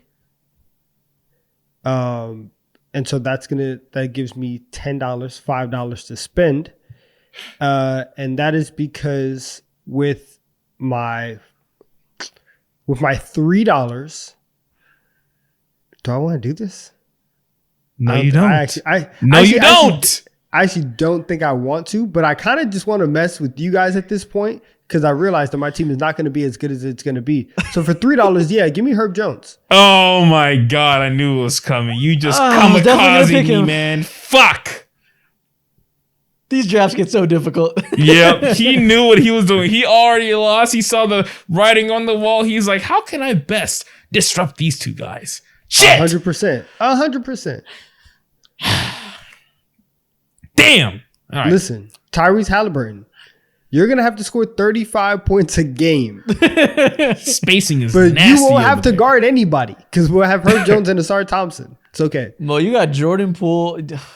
Your backward defense is gonna be horrible. You need to Whoa, defend- whoa. Not just yet. Okay. Damn. So all the $3 guys are taken. Cade is gone. J-Dub's gone. Herb is obviously gone. And Naz Reid is gone. Fuck. Okay. So I guess that 4 and a leaves 1? me. Yeah. So I ain't gonna lie. I'm going for $4 in this bitch. And I could either pick Paolo or Scotty Barnes to shore up my depth. Please don't pick mine. Please don't pick mine. I think I'm going to go ahead and select. Give me Paolo Banchero. I need a size on my team. I love that size. I need that playmaking because Jordan Poole's Jordan Poole for sure. Give me Paolo. Okay. I'm gonna. Okay. How do I want to? I'm gonna. Paolo at my interesting 4. situation. Perfect. I have Naz Reid and TJD. Okay, so first of all, I'm gonna get Cam Thomas for $2. Steal. Okay. The shooting. Can't do shit but Put shoot. Cade at point I see guard. you. Cade is my point guard, not my shooting guard. Oh, is he going to do it? And then Cam's at the 2. Who? I guess I got. You know what? I'll take the best player on this board. Give me Anthony Edwards for $5 at my small forward. Kind of a roster. Kind of a Your roster. team is interesting. Okay. Yeah, I got shooting. I got slashing. Nice. The best version of your team will be really good, but there's another version where they just end up like the Cleveland Cavaliers, and we're like, I don't really like it. There's a world where Cam Thomas is like, this is my team, and he takes over. Exactly. Damn. All right. So I spent $14 and I literally only have $1 left. Kai Jones, Jackson Hayes, Poku. Poku. Who I can go ahead and give me the other Poku. Frenchman that we no longer talk about. Bring him back to the league. Kellyan Hayes, you are my starting two guard. oui. I don't need you to shoot. I Oui. don't That's need you to nasty. pass for real. Just play defense and you're straight. Said, And oui, thankfully, oui. he's good on that. You need to get a stop. You have successfully assembled the worst backcourt I've ever seen in my life. I applaud you for making Wemby somehow have a worse backcourt than he has in real life. I'm sorry, but I got J-Dub, Paolo, and Wemby. Hey, man, my front court is fucking packing. What can I say? Hey, yo. Wait. You know. Okay. All right, so with my pick, right? So I have $2 left, and I'm just gonna stop. listen, my team is already weird, so just give me No the one weirdest really player cares. on the board. Give me Poku at my 4. Weirder Wow. than Kai Jones? Listen, Okay. that's more strange, more than weird. Yeah, I like it. You've also successfully assembled. Listen, Poku and Chet, that's like the Pokemon evolution of what goes into the other. Yeah, Yeah, for real. Wow. That's great. Man, All right. okay, so I guess I win, but it's not in a convincing You definitely fashion, do 'cause not. Your team is sucks. frail as shit. Holy hell. Oh, well, you not have the gonna worst lie to backward you. of all time, so I don't want to hear shit from you. If anything- Jordan Poole can get me some form of bucket. Did you watch him his last 20 games of the year? No, you didn't, because I don't blame you who watches you? Wizards game. And Kellyan Sir. Hayes can play defense and pass. sir. The only two like legitimate scoring options that you have, at least if they Two? play my team, locked up. Herb and Asar, Get outta here. locking up J-Dub and Paolo. Wemby unlocks TJD's all putting his that shoulder shit. in Wemby's chest. It don't know matter about what that. TJD do, because Wemby's staring right at him. Actually, not even at him. He's staring over him. He's gonna do what So I Sengun got- did to him. Give him 45.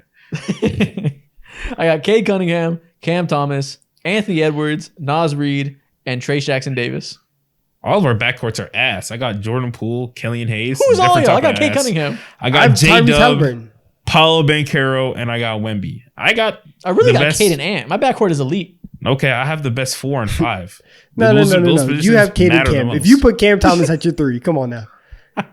Yeah, have that's Cade and nasty, Cam. Listen, though. Cade Cunningham's guarding the small forwards regardless. All right, Donovan's team makes a little bit of sense. He has 2 spacing bigs, theoretically.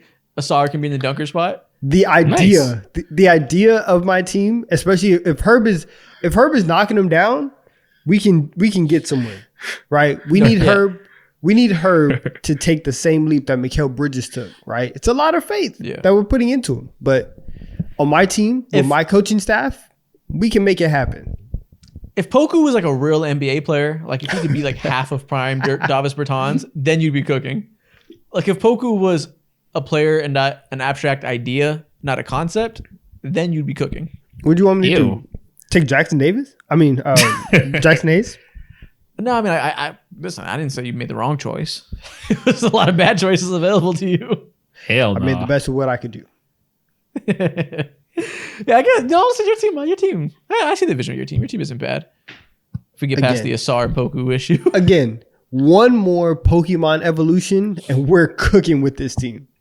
no, it goes Poku, Chet Holmgren, Bill Walton. It just goes up and down. Facts. Okay, that's good. That's the draft. I like that. it. I like you. I love these. Nobody ever has great teams with these budget drafts. They're so Speak hard. for yourself. My team is always straight. Your team sucks. My team is better than yours. Your team sucks more. No, my team. I think my team smokes yours. Jordan Poole and Fuck Killian no. Hayes suck. Dude, it does. You're focusing on the top 2. I have the best 3 players on each team. It's not even close. You're the only one that has 2 shitters. Well, yeah. You're the only one that has 2 shitters. On your I have team. 3 of the best players. Your top 3 can't beat my top 3. That's all that matters. The numbers outweigh. I have the best player here. I have Anthony Edwards. Why would Okay, like but I he's have not the in? best 3 versus your 1 who trumps mine. You're getting ran.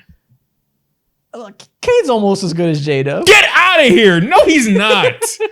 you don't Almost, believe yes, that. He is. He's almost as good as J-Dub. I didn't say he's as good. He's almost as good as The J-Dub. thought of him should be, but you're getting ran off the court. Again, you're not getting past the Killian Hayes Jordan Poole hole you dug yourself into. I'm sorry, but these 2 players combined, sick, ill as fuck. Okay. Next thing we're going to do. Listen, a few weeks ago, Donovan ranked his top 10 jerseys in the league, his favorite 10. Facts. Today, he's going to rank his top 10 worst jerseys in the league. He's going to let the hater energy flow. Let's get into it, y'all. Worst jerseys, okay. Let me see this list. I'm very curious which direction you're going to go. Because I don't even know. I don't even know what jerseys you hate like that. Is this current just this year? Yeah, just this year. Okay. Then I have no idea. Okay, listen. These are the top 10 worst jerseys in the NBA right now. At number 10, we have the Dallas Mavericks Icon jersey. I think that their white one is kind of passable. This one, get rid of it. You see, they have a navy blue version of this one that is so much better that they kind of have switched to on the road anyway. They switched to like the navy blue version, the black version. Anything to not make them wear this jersey, I'm okay with. This screams 2006. I need to rebrand so bad. This is terrible. This screams 2006. This screams discounted. This screams Five Below, honestly. Ross. Yeah. Exactly. Marshalls. DD's discount. Hey, not too much, not too much. They be having some stuff. They be having You some ain't stuff. lying. Yeah, this stuff. This is what they got. You know what else it screams? It screams what's on the top of that jersey. Chime. It's frauds. Again, not too much, not too much. Number 9, we have the Los Angeles Clippers statement jersey, aka we're trying to be Mexican jersey. They have been rolling out evolutions of this jersey time and time again, and every time it's a swing and a miss. I do not like these jerseys. I ain't gonna lie. This kind of The grew tragic on me part a is, little bit. I was gonna say the tragic part is it's also grown on me a little bit. I fucking hated it at first. Guys, I It's thought we were really on the same bad on page. paper. It looks bad here, like it's bad on paper, but on court, it typically looks pretty good. It's hard to not be good when your jersey's black. Yeah, it kind of looks raw when you see Kawhi Leonard go ahead and hit whatever player on the court with a hezzy sidestep pull up two or whatever it is or whatever the case might be. I ain't gonna lie to you. On court, it looks amazing. We were supposed It's to definitely be here. pandering. We were It's supposed to definitely be here. pandering. It's kind of corny, but if I just don't pretend I don't know that, I pretend it's not trying to be Los Santos Customs, it looks all right. Exactly. But then if you are in reality and you know that it's trying to be Los Santos Customs, then you're like, all right, what are we doing here? So But Yeah, I know anyways. it's the Dom Toretto of jerseys. They're trying to be Fast and Furious culture, but I'm at least it's disappointed. black. I'm disappointed in you guys. Anyways, next one. My bad. Listen, you know I hate gradient. And a side to side gradient is nasty work. Sacramento, I like the work that you guys have done on your new jerseys. This one needs to be replaced. This is fucking stupid. Thank you. We're It's just dumb. we're locked in Too once much again. going on. I ain't gonna Bad. lie. I hate gradient as well. Mo, I don't disagree. do it. I disagree. We know Mo is a simp for the color purple. Your opinion, you see purple plus 10 points. It's not even about that. You could exchange the colors instead of black and purple. It could be like orange and black. I just You realized I liar. lied to myself. You liar. You just like purple. Purple That's saves fine. the day. Be true to you. Be true to you. I respect it. Next jersey.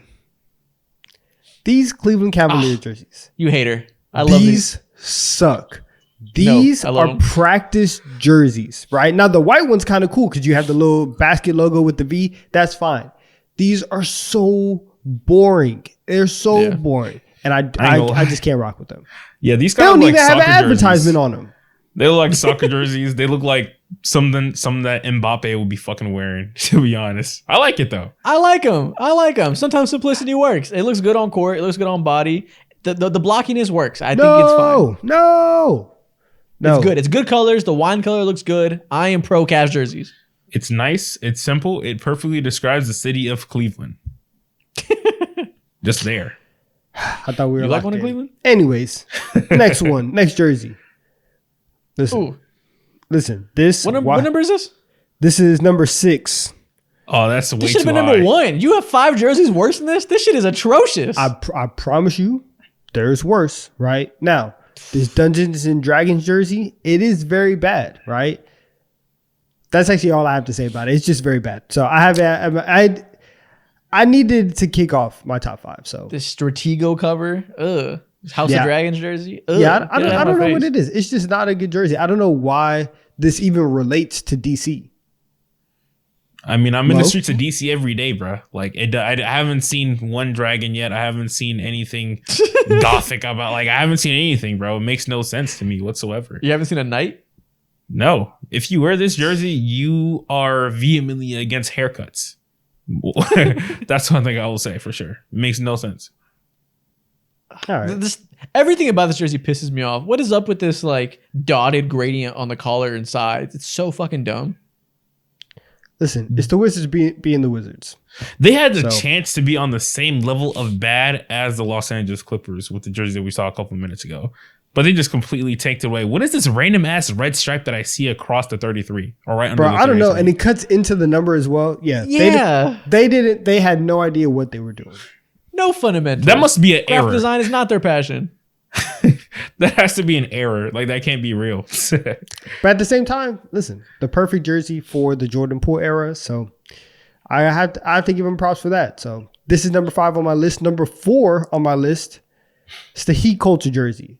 This is by far the corniest jersey we've ever seen in NBA history, because not only does it come with the jersey, it comes with the court.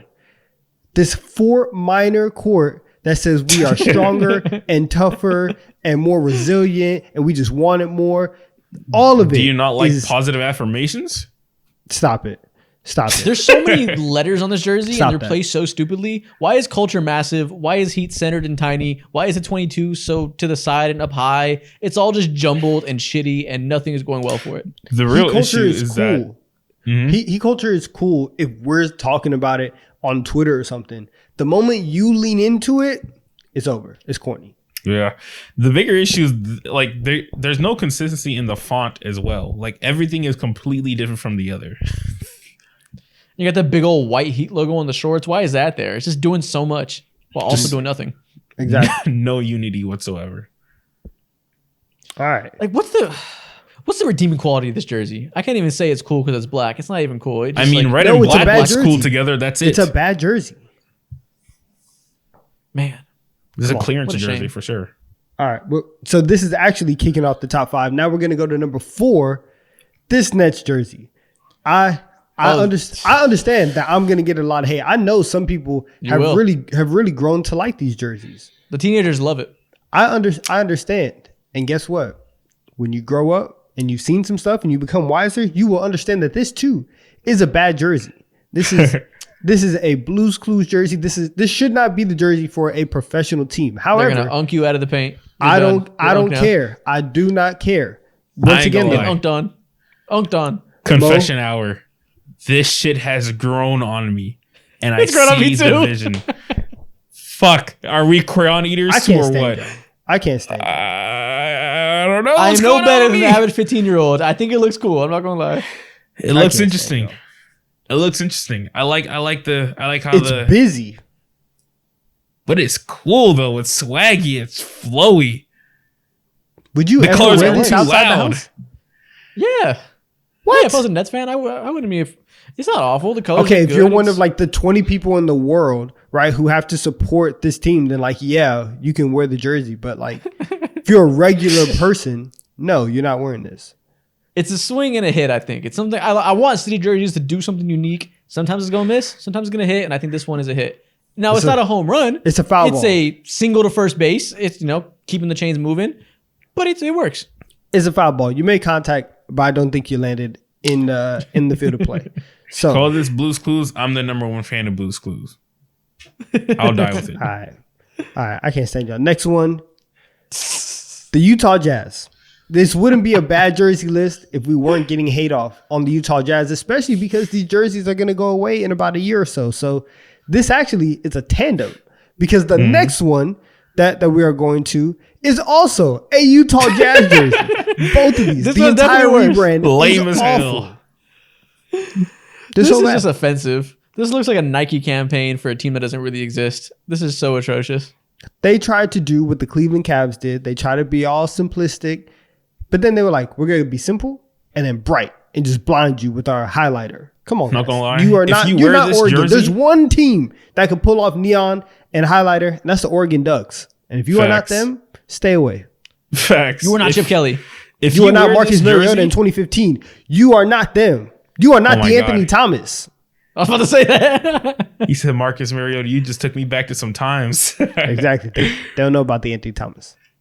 They don't. This jersey, if you have it in your closet, automatic negative 2,000 aura. You didn't have a chance to even put that. You don't even have a chance to put that shit on with that shit in your closet, bro. This gives me like hall monitor vibes, snitch, just negative, bad for your aura in general. If you have the jersey, I don't think you know how to read. Damn. All right, so listen. So that was 3-2. Now all of these jerseys are actually bad. However, there's one jersey in the league that actually makes me upset every time I see it, and that is the number one jersey on this list, and that is the Denver Nuggets, Ooh. 5280. Double numbers is crazy. Double numbers Jersey is is wild. stupid. It's have- dumb as shit. Why are we doing this? Why are you putting numbers here and numbers there? It's too much. There's too much going on. This might This be bitch. just like in a thought exercise. Might be the stupidest jersey we've ever seen in NBA history. Literally, it's just a bad idea from the jump. Execution is irrelevant because the idea is ridiculous. This bitch look like the can't do dashboard on a fucked up car. It's just too much going on, bro. All types of yellow, red, blue. God damn, what's going on, bro? Can I just live my life without you going down my face? Damn. Exactly. This is It's the one just ugly time and the that I'm text is happy. blocky and crappy. It's just bad. This is the one time that I'm happy that we get new city jerseys every year, so I don't have to see this next season. This is the reason why they disappointed this year. I'm glad they didn't go back to back because that would have been this is etched in history forever, and that would have been a shame to NBA history. If they won Adam the title Silver. in these jerseys, oh Yeah. my gosh, my heart hurt just thinking about it. Yeah, no, the Stop script it. writers are on fire by letting Rudy Gobert get them out of the playoffs, so I don't have to see this jersey again. I love it. Exactly. Yeah, I'd rather see a Rudy Gobert post fade than this jersey advance. Exactly. But yeah, so that's my top 10 worst jerseys in the league. And you know what? Those are some awful ass jerseys. Besides a couple that I kind of grew to like, but I see the vision. This isn't a bad list. This list was alright. Could have been better. Yeah, it's but all right. They're you gonna, do what they're you gonna call had you to Unk, do. and it's gonna be hilarious. Yeah. I don't care. Never let Unk rank again. Which is great. If you're still here, comment never let Unk rank again. That's hilarious, bro. Next thing we're gonna do. I gotta tell y'all because we had an unk off like 2 streams ago. I have to give you guys a quick update. I was on the grill this weekend before game 2. Listen, everything shit. went great. I was out there. I had a Diet Coke. I had made some chicken and some steak kebabs, bro. Vibes were immaculate. It was awesome. Were you bumping a speaker too? Of course. Of course. All right. Were the toes out? No, got I toes Crocs on. on. I you haven't Crocs on. met your I full Crocs on. status yet. Oh, I Crocs okay. on. Okay. Exactly. What's the next Exactly. segment, Isaac? Next thing we're gonna do. I'm gonna name 2 NBA players, and I want And you then to tell me name the which toes. one you think will have a better career. Talk to me. So, not who's better right now, not who's been better thus far in their career. Who will have the better career when it's all said and done? Straight projecting. This is what we Yeah, do. big picture. Big picture. First off, Victor Wembanyama or Luka Doncic? You know how I feel. Victor Wembanyama is the future GOAT. This guy's going to be the greatest basketball player that we've ever seen. Oh my God. I'm telling you right now, he is. People were making jokes on Twitter about it before he got drafted. I'm taking that to heart. He is the one sent to save us from Jordan LeBron conversations for the rest of our lives, because everyone's gonna look at him and be like, nah, he's the one. He's the future He's GOAT. making it shine. Oh He's the my future God, GOAT. he ain't missing a spot too. Good God, you're You know when you have relentless. those popsicles and you just do the tip and it gets clear icy? That's what he's doing. He's a pro. He's been doing it for months. Damn. Now I know you guys are not going to sit there and tell me that what I saw with my eyes this past season was wrong, was not GOAT trajectory stuff. No, I agree. I think Vic is probably going to be one of those ones. But so is Luka. Luka's also on top 25 all-time trajectory. And listen, he's had the benefit of having 5 years of getting ahead of Wembanyama, but I don't have a problem at all with you picking Vic. He about to get swept in the finals. We don't care about that. All right, we could go with Wemby. I mean, there's not much to be said right here because they're both on they're two different trajectories right now because one's 25, one just turned 20 or whatever. I'll go with Wemby though. Team has upside. Yeah, listen, Wemby might be one of the best two-way players of all time. Like, he might be in a different stratosphere because of his defense, so I'm not mad at the pick. I agree. Next one, Zion Williamson versus Chet Holmgren. Ooh. I This is think I tough. want to go Chet just because as great as I think Zion is going to be, because I still think that he has another level to reach to. Chet just was so good in his rookie year that I'm like, if he can stay healthy, unlike Zion, he'll be better than him. Yeah, I can If agree. with that. health wasn't a factor, I would go with Zion and I wouldn't think twice about it. But health is a factor. And I feel like we know what Chet's going to be. He's going to be one of the most productive, helpful players to building a team for a long time. He looks to be set up well to win for a long time with another superstar. It feels like he's a pretty safe bet. I think that's the real determining factor. We do talk about health. We can talk about health between the two, but we can't sit here and act like Chet just didn't miss his entirety of his rookie year. But at the same time, too, Zion missed a hell of a lot more time, but natural because he's been in the league a little bit longer. But I do like the way that Chet is set up in OKC. OKC has hella picks on picks on picks. Already have a superstar in Shai Gilgeous-Alexander, and then J-Dub's right there waiting to blossom and bloom. Chet, when it's all said and done, might have the better career. Yeah, listen, Zion gets hurt a lot because his ligaments can't contain themselves. Chet missed a season because he had 300 pounds of LeBron James stomping on his foot in a rec game. I don't think it's going to happen every year. You never know, man. LeBron, he's playing again this season too. You know that, right? LeBron is looming. He's a constant threat to step on his foot. The Chet The killer. UCLA runs get serious, man. Facts. All right, next one. Paolo Banchero versus Tyrese Halliburton. This is interesting. I would It say is- Indiana off the bat is set up better. Thus, like Tyrese naturally is set up better throughout his career because Orlando Is this hard probably for you? doesn't have two players who can make 3 threes in a row. But me personally, I think Paolo's ceiling is higher, so I'm gonna lean Paolo. I was going to say, is this difficult? I feel like Paolo's ceiling is way higher. I feel very safe betting that he has a legitimate all-NBA career for a long time. Yeah, I'm gonna go Paolo as well. I just think like even though that Tyrese has kind of like the build and the potential to maybe be an average defender, Paolo like legitimately has the size to be impactful on both ends. And so going forward, and also just being like the primary scorer, you're gonna get a boost just because you're the number one option on offense. So I'm He's gonna going go to Paolo. have the size and skill to be a legitimate big wing that can be a first option on a team. Tyrese is great. He'll be all NBA for a while. I don't think his archetype has the same type of ceiling.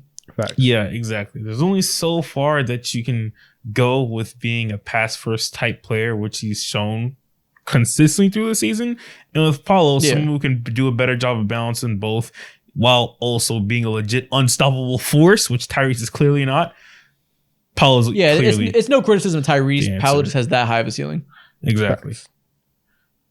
Next up, LaMelo Ball or Cade Cunningham. Damn. I mean, if we could free Cade, then I would take Cade Cunningham, but No. LaMelo been an all-star. What are you talking about? Cade Cunningham has been in basketball hell for his entire career. Yeah, well, he hasn't exactly been the savior either. What do you? I don't know. want I him like to both do? these guys a lot. What do you want him to do? No, I don't blame him at all. I think LaMelo Ball has insane ceiling if he can ever stay healthy. Will those ankles ever hold up for 50 games in a row? I don't know. I lean LaMelo, but I don't feel good about it. I'll feel good about it for you. I'm definitely leaning LaMelo because I've seen I've seen a true avenue where he could be all NBA on a consistent basis. But well, I do say that it doesn't matter what Cade Cunningham does on the court because you just can't see all NBA anything when you're a Detroit Piston. Yeah. LaMelo is 6'7", an elite passer and an elite shooter who started to show he can get to the rim well. That is a list of traits only shared by him and Luka Doncic right now. He has a crazy ceiling as an on-ball creator. Will he hit it? I don't even know.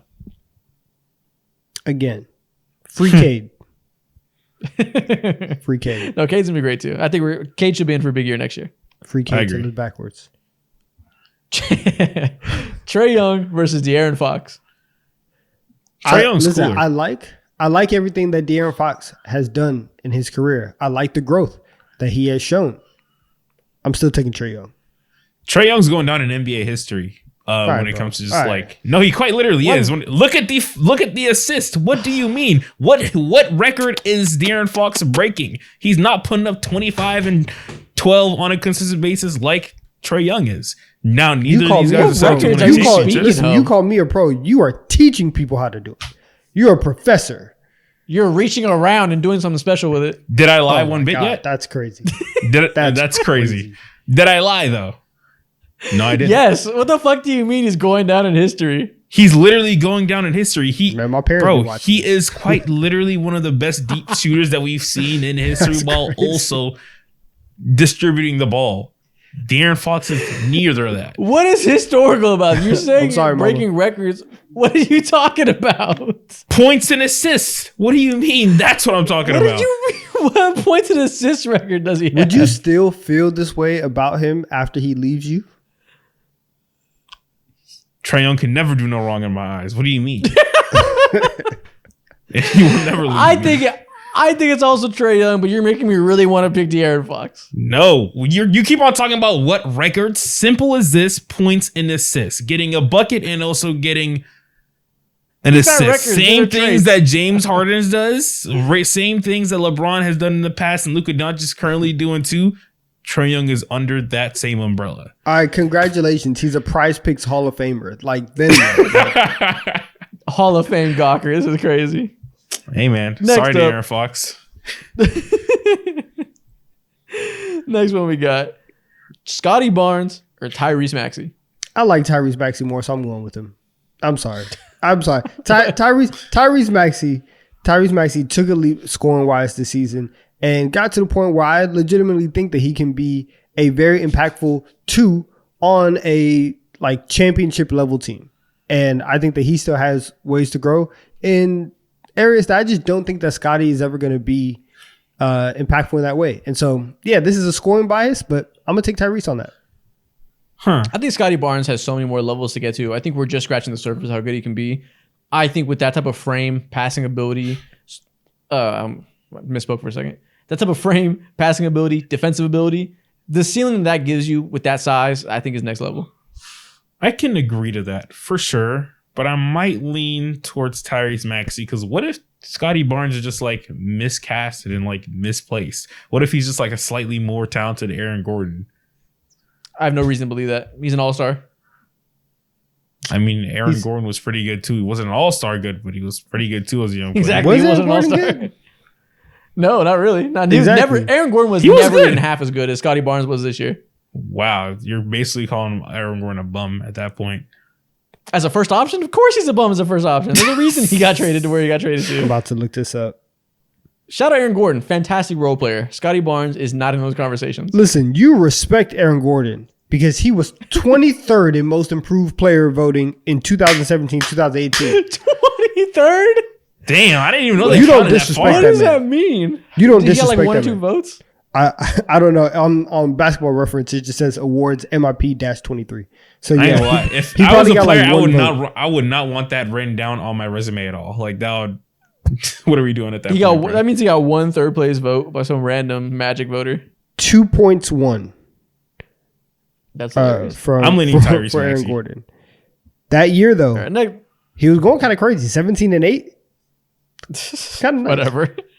Next one, John Morant or John Morant or Devin Booker.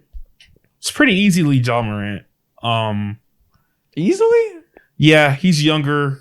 Team is We all around disrespect set Devin up Booker so better, easily. more picks. I know. better Devin young Booker's players. great. Devin Booker's great for sure, but when it's all said and done, well, Devin Booker will have all the history by his side too because he's been getting buckets on buckets on buckets forever. It seems like, and Ja literally just missed an entire year.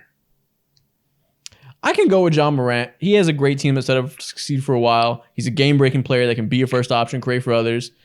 But I don't know. Devin Booker's great, and he's in a lull right now because he has his stupid ass team that Matt Ishbia created. But eventually, he's gonna get freed from that, and he's gonna make some damage happen again.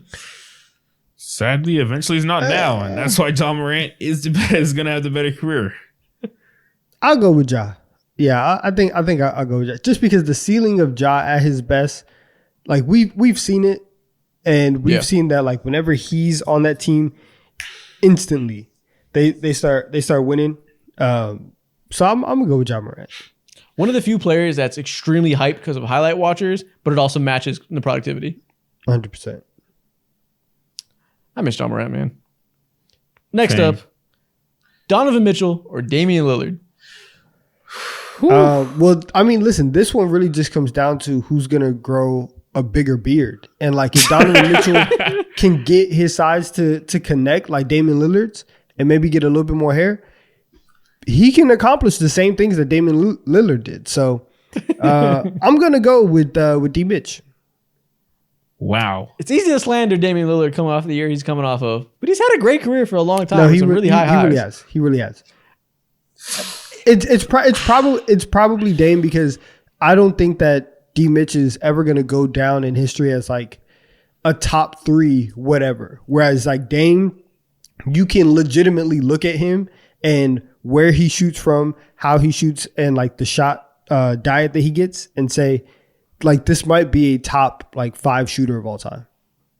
Yeah. Yeah, it's all going to change when Donovan Mitchell ends up a Laker next year and they win a title with that new big 3. I think that'll really change the trajectory of this. So looking to the future, we can go Donovan Mitchell, Laker legend. No.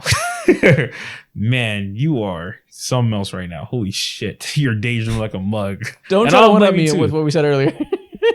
You were down bad for Dan Hurley, so I don't blame you right now. Down bad. I don't know if I was down bad for Dan Hurley. You're a Lakers scratching. fan. You immediately get that Pawn and tax. everything. I was trying to help make the extra $30 million needed to get him. Yeah. What was what so far Selling in plasma. you guys' opinion? What That's is funny. like the shining moment of Donovan Mitchell's career? Is it like his rookie year against like the Oklahoma City Thunder when he That was embarrassed a those good guys in year. the playoffs, or is it the bubble? It's probably the bubble. This year, too. I think it's the bubble. This year had a great run too. Yeah. He was really good in the play. He averaged 31 against the Celtics defense. He went crazy. Yeah, that's true. A shining true. moment as a moment, probably the bubble. But this is the best version of him. He's still getting better. Yeah, I think Man, I'm that, gonna bubble, lean Dame. that bubble arena, he couldn't miss. No fans in the arena. I mean, no one could. TJ Warren was fucking putting up 27. It was crazy, or 20 or whatever. You had to be there, TJ Warren, man. Yeah. Definition of you had to be there. TJ Warren. Last one. Shea Gilgeous-Alexander or Anthony Edwards.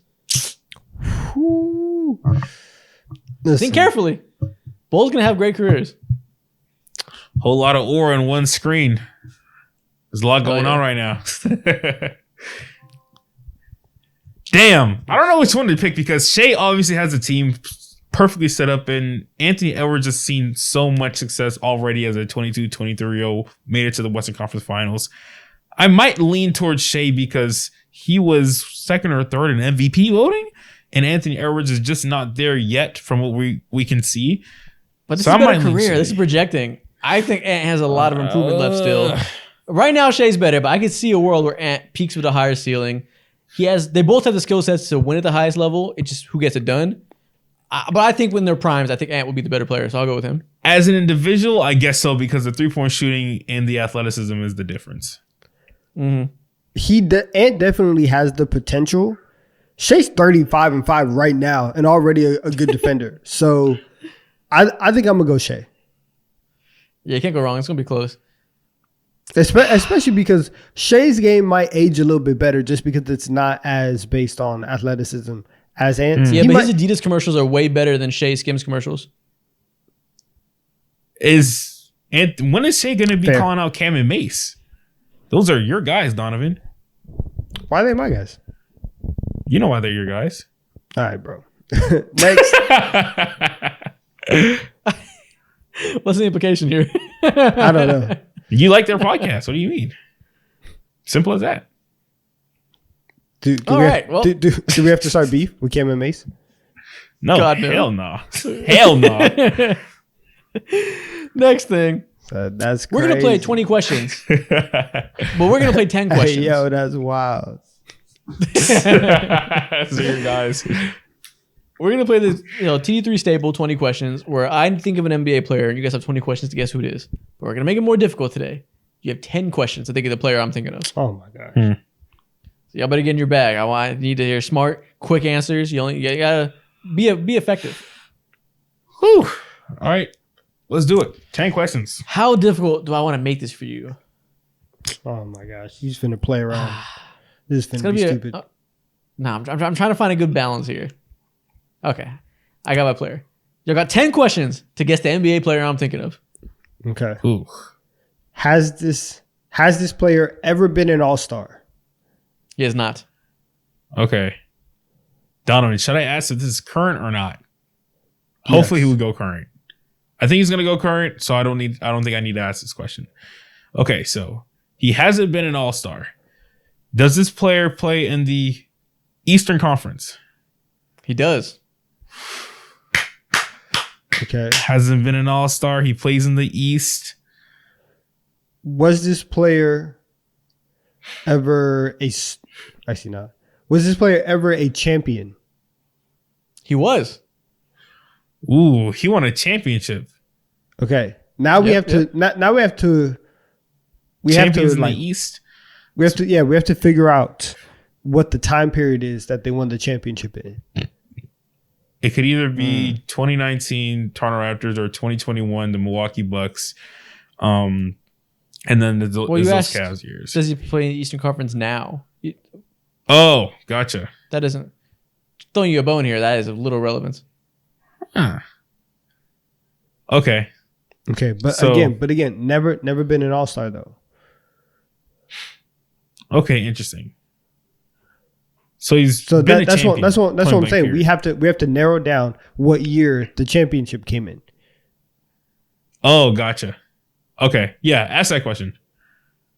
I think I know who this is. What's low-key. the time range do you want to go? Do you want to go in the last 10 years? Last 10 years for sure. Yeah, Okay. sure. Did this player win a championship in the last 10 years? Yes, he did. Okay. Well, I know okay. you got to guess. Who's your guess? Why the hell did you pick Bruce Brown? What?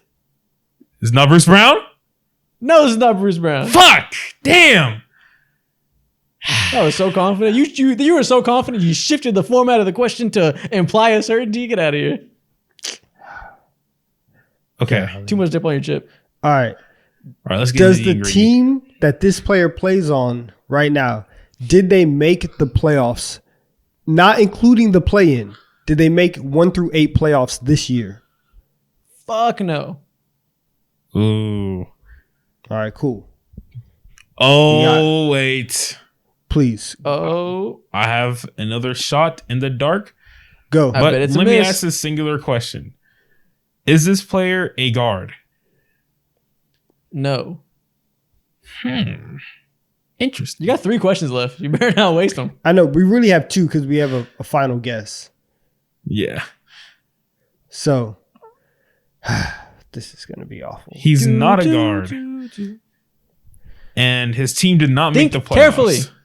I know we only have Teams that did not 2 make the questions. playoffs were the Detroit Pistons, the Hornets, You should be able to get here. You should be able to get there. the fucking Hawks, the Nets, Pistons, Hornets, Hawks, Nets, Chicago. the Bulls. Who Yeah. else? Who else did not make the playoffs? I need to see a bracket. The I'm Wizards. sorry. I'm getting on my phone. Oh, hold on. The Wizards. The Wizards. He was a Oh. champion.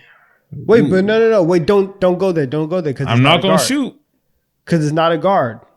I know it's not a guard. I know where you were about to go. You were about to go with Jordan Poole. Relax. No. Relax. I was going to go with the other light-skinned dude. The girls are fighting. The other light-skinned dude who won a Go. championship. He's in the Eastern Conference. Should I throw his name out there? I kind of want to throw his name out there, Donovan. Take the shot. I believe in you.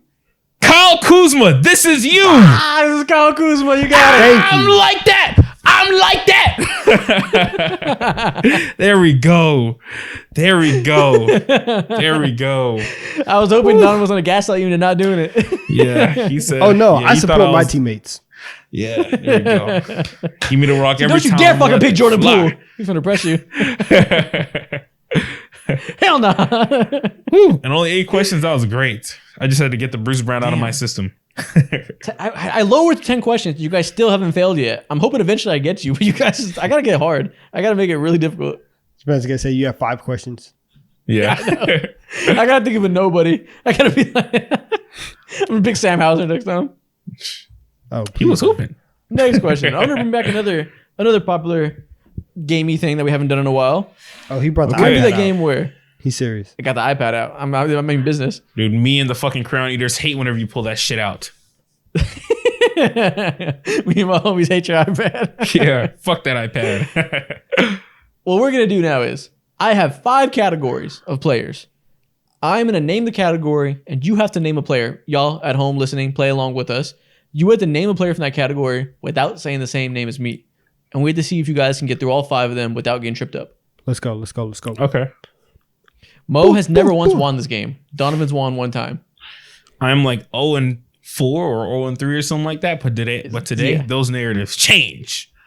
Yeah, ready for Mo to make TD3 history of having a victory And for go the first out time on in the this first game. one. Shiesty Mo's in the building. I'm coming different. Last time you lost the first question. No, oh shit, I did. But I did. got my Shiesty on right now. I'm feeling different. Shiesty Mo's in the building. Let's work. So real simple. I got 5 categories. See if you can name a player without saying the same name as me. First category.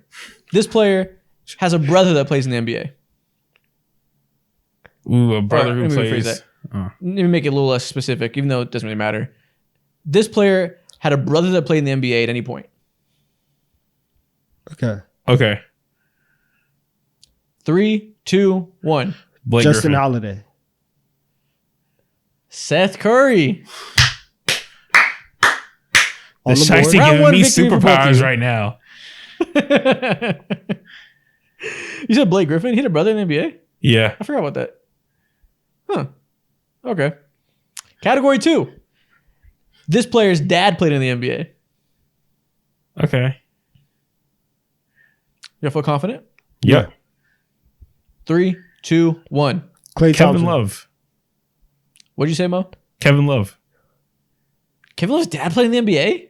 Yeah, but let me fact check that because I could be literally lying, but I'm pretty sure his dad played in the NBA. Spencer Capper.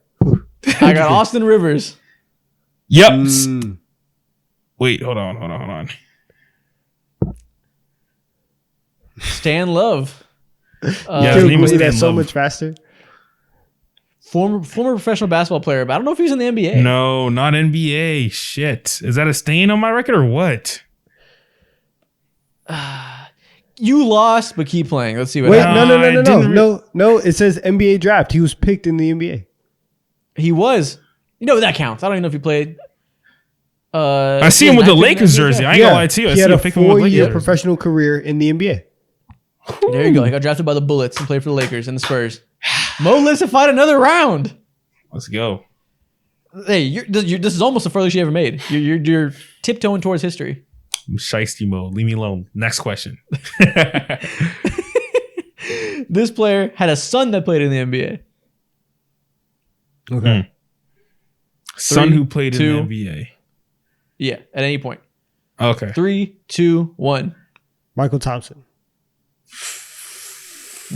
Cheeky. Fuck. I was gonna go ahead and say Carlos Boozer, but his son's not in the fucking NBA. Say a yet. name. Ah, fuck. Say a name. Okay. Name is Bro, he's what's out. Steph Curry's dad, whatever his name is. Shit. Say his name. Dell. Del Curry. I got Scottie Pippen. Ah, thank the Lord. I couldn't think of a Good. name I'm for still some alive. reason. I'm still alive. Del Curry. Thank you. You tried so hard to lose. Yeah. Mo should be out. No, I'm He- not. he took You're too just long. hating. You're He gonna took be too out long. before me. You took too long. This player has won NBA Rookie of the Year Okay. Okay. at any point. 3, 2, 1. Vince LeBron Carter. James. Paolo Banchero. Did Vince Carter win? The Shicey give me powers. What did I say? Wait, did Vince Carter actually win Rookie of the Year? No, I think he might have been off. Oh, you might have All right, lost. Mo can stay in. If Mo's in, No, he oh no, won. he did win. Oh, He okay. won. Okay. Y'all trying to lose, but Okay. Yeah. No. You're snatching victory from the jaws of defeat. Y'all are both in the finals. I applaud you. We'll see if you can finish it out. Thank you. This player has averaged a triple-double for an entire season. Dang it, it's like Okay. 2. There's 2 people who have done this. Yeah, this is gun to the head right now, bro. This sucks. Gun to the head, flipping a coin. Yeah. I feel like I'm in the Dark 3, Knight. 2, 1. Westbrook. Big O. Fuck it. It's Big O. Mo wins. Donovan loses. What? Shiesty I'm Mo's in set the up. building. There's This 2 thing gonna have to options, stay. Let's And you picked the go. wrong one. There's not even an option for all 3 of us. You see how stupid that is, right? Two-Face said, want to play a game? Flip the coin. You lost. Too bad. Get better. Weep. Try again next week. Skill issue. Mo, you officially made history. How you feeling? Crown Eaters, this is for you. This is like literally 3-4 weeks in the fucking making, man. I had to get in the gym, putting in relentless hours with me, myself, Nah, he had and to I get in the in the gym for mirror. You Put know what in the makes me work. happy about this? That shit I know need Donovan work. is very mad about losing this. He hates losing. This makes me so much joy. I get used And I to know it. the fashion in which he was set up to lose. I know it pisses him off. No, Yeah. I don't like being set up. Like, I don't appreciate that. That was nasty for Yeah, sure. you had a 50% chance of winning. It's not my No. fault. That was hilarious. Nah, I didn't like it. If I was you, I would have known I picked Big O. That's just me. I thought you were gonna try and fake us out. Just can't beat greatness, man. Sadly, today I was great. It's okay. Donovan's petting his dog to stay calm. Because I thought that he knew. What I figured was I thought that Isaac was gonna be like, oh yeah, I know Donovan is gonna want to pick Westbrook, and I know that he thinks that, so I'm gonna go here. I thought it was just like a fake out for real. So Yeah, you got That was a crossed fake over out of for a sure. fake out. yeah, Oh god. Put in the blender. it's okay. Last thing we're going to do We'll today. be back. I'm going to name 2 NBA teams, and I want you guys to tell me which one of them has a better all-time lineup. Who would win in a 7-game series between these 2 all-time teams? I used to do this on Okay. 2K. Let's talk about it. First off, we got the New York Knicks versus the 76ers. See, I love how Joel Embiid is not on this all-time list. This Oh. brings me great joy. I mean, it felt like I was cheating to not put Wilt over him, you know. Exactly. Hmm. It's You're hating to your core. It's probably the Sixers though. I'm sorry. Like Wilt's better than Patrick Ewing. Allen Iverson, I would say, is better than Walt Frazier. Julius Erving, obviously, is better than Bernard King. Wow. Listen, Iggy's gonna make Carmelo work, but I mean, So Carmelo Prime Iggy has some defense. He might have some clamps for Carmelo. Yeah, Clamps- Melo's gonna all right, have let's- a fantastic like 6 Yeah, it's the same clamps that he brought out for LeBron. That he held LeBron at 35. Same clamps inside. Are And you then- using a Finals MVP like it's not impressive? I mean, it shouldn't be his. It should be Steph Curry's. It Kobe. was stolen from Steph Curry. He was robbed. Leave it to a Curry fan to make a 76ers versus Knicks debate about Curry. Yeah, exactly. Just for that, I'm picking the Sixers. Fuck the Knicks. It's a clean I sweep. picked the I'm Sixers winning too. the Sixers Congratulations, we're on the same team. All right, next one. The Bulls versus the Warriors. I feel inclined to pick the Bulls now that we have the munching going on. Nah, what are we doing? This is the Warriors, bro. We have the greatest team of all This time. might be the greatest lineup of all time. Yeah, with one of the greatest centers Could of this all beat time. the Lakers all-time lineup? Maybe if you're talking about like with their Kareem? movement, and instead of I don't know. Bogut, instead of Festus Ezeli, David West, you say, Wilt yeah, here's Chamberlain? Wilt Chamberlain. Like, yeah, Here's you the greatest might win. athlete that's ever lived next to this amazing team. It's 2 completely Bo different Jackson. teams because you have to deal with Magic, Kobe, He's no Deion Braun, and Sanders. Kareem all at one time. It's too much You to know deal Gabby with. Douglas? Not My bad, Gabby, Brian my bad. Scalabrine. You know Simone Biles? You know Michael Phelps? So Yeah, I mean, Biles. listen. Shout out Michael Jordan. Shout out Scottie Pippen. Artist Gilmore is not carrying you against these giants. Nah, he's getting killed. Can can Draymond? Stephen Curry's pulling out a gun. Slaughtered. Oh God, what is Jordan gonna do when Draymond Green hits him with a shoulder and like He's gonna choke tackles him out. He's gonna choke him out. and he's gonna get Sick ejected Dennis from the Rodman on game? him. And go on, get. Nah, man, it's over. It's over. This is the Warriors for sure. It's the Warriors. Like, and it's not many close. teams could beat this. Some teams like the Lakers are probably more talented, but in terms of actually fitting together and playing a 7-game series, I don't think you could really beat this all-time team for the Warriors. The synergy's crazy. Especially because 4 of them just fucking played together at once in real life. It's hard to beat Yeah. that. I can't exactly. believe we saw that in real time. That's crazy. I know. And this time, imagine if DeMarcus Cousins didn't have his ACL explode and we just saw DeMarcus Cousins there. Wow. No, he would be dominating with AD back in the Pelicans, and AD probably wouldn't be a Laker. Yeah, he never would have been there. Yeah. Okay, Christ, next the one. time warping. The Cavaliers versus the Miami Heat. LeBron versus LeBron. Yeah, considering that the better version of LeBron is on Miami, I'm gonna go with Miami. Mark Price, Sorry. you're a Tell me- great guy. You tell me Brad Daugherty doesn't move you? He's nice. I'm not trying to disrespect Brad, you know? Shout out Brad. You know, shout out BD. He's no Alonzo. He's no Zoe, right? No, Mark the Price. space. Mark Price, amazing shooter. He can't guard that crossover from Hardaway. He can't do that. He can't stay in You're front. right. But who It's is a quick shooting on this 1-2. team? Who is It's shooting inside on this the Miami box. Heat team? See, the great thing about Tim Hardaway's crossover is that it's very fundamental. You know what I'm saying? It's very right here. A lot of guys are out here with it, right? What is he Very talking out about? wide. Tim Hardaway puts you in a phone booth, and Tim Hardaway just says, "I'm here, but you He's can't giving us stay a in front of me." tutorial. Exactly. What's going on? Exactly. Once again, it's a bop bop. It's a very 1-2. You know, Dunk mode engaged. it's very Oh, very God. efficient. So yeah. So I'm gonna take Tim Hardaway because of that. Yeah. So nothing beats a good drop step. Listen, you feel them on your hip, just turn and go. You're there. We're taking Miami. You get some nice touch. I could put you on some miking drills. We can get you touch around the rim at a 99 overall. Right. Awesome. Okay, we're going to Miami Heat. Mark Price, Kyrie Irving backcourt is tragic defensively. What are you doing? Spacing is nasty. Next up, the Brooklyn Nets versus the Los Angeles Clippers. Battle See- of the little brothers. See, the idea of the Clippers. Like, if you were to put this in 2K, I think I might take the Clippers. I don't know. The idea of the Nets is ridiculous.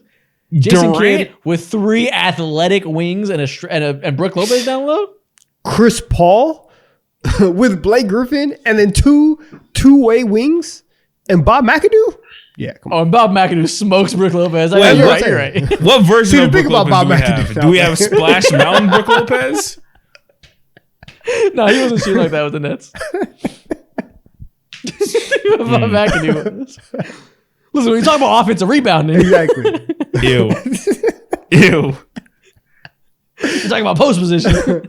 No, Let's not. I'm gonna go with the Clippers. Chris Paul could throw an entry pass too. Oh, hell no. They don't do entry passes anymore. It's not really a thing. It's a lost art. Exactly. But if you get somebody who's skilled down low, again, you feel them on your back, seal, right? Hand up, right? You put the hand up. Brooklyn you let Nets them know next. right now. You put the hand up. You let them know exactly where you want it, right? Good God. If Kawhi's healthy, Chris Paul's in his prime, give me the Clippers. Next up. The Raptors versus the Magic. Ew, Shaq and Dwight is nasty as hell. Who the hell is? Ew. It's disgusting. It's You'd nasty, probably put it's Dwight disgusting, at the 4. but it's also awesome. It's OP. Who's guarding? Chris Bosh can't guard Dwight like that, and he for sure can't guard Shaq like that. Kawhi guarding Shaq or Dwight, his knees might burst, bro. Holy shit. Yeah, but also Dwight guarding Kawhi. If it's young Dwight, he has a chance for sure. We're running Kawhi. We're running Dwight Howard off of double stagger screens, making him run on the perimeter. We are tiring his ass out. I promise you, Yeah, I Shaq ain't is not gonna lie. moving 5 feet away from the basket. We will play Chris this Bosh zone. is standing way we away will play from the this basket. zone all day long. Those two guys are not moving. Every single time in I'll my go- life where I bought in with Kyle Lowry and DeMar DeRozan led backcourt, I've lost. So I'm definitely in the Orlando Magic. Listen, Kawhi wasn't walking through those doors. He's here today. Nah, I'm And gonna this is go with the Magic. 2019 Kawhi. This is a cyborg Kawhi. We don't care about that. This is Shaq and Yeah. Dwight. They're getting beat. DeMar and ridiculous Lowry is there. basketball. I'm definitely in the They're losing Orlando by Magic. 30 on the boards every night. McGrady and Hardaway too. That bag is disgusting. Facts. The athleticism, and you have the shooter and Rashad Lewis. Yeah, no. Just a little bit of spacing. Yeah, I'm That's definitely in all, That's Orlando. all you need. We got Dwight and Shaq throwing lobs to each other, just Exactly. volleyball, tipping it. I don't even know if they'll mess with each other like that on the same team for real. Ooh, I didn't even Bad think about chemistry. that. The chemistry might tear the team apart. Yeah, no, shit. I didn't think about that. We gotta go Shaq's gonna Raptors. be- Shaq's not gonna let them succeed. I mean, Shaq's gonna be Shaq fought with harassing his Kobe, own and they teammate at still all were out here times. winning championships. So Dwight is not Kobe. that is very true. You are right. You're right about that. Pressure makes diamonds. Damn. Unless you're Dwight. Toronto Raptors, you are the winners. Next one. The Mavericks or the Rockets?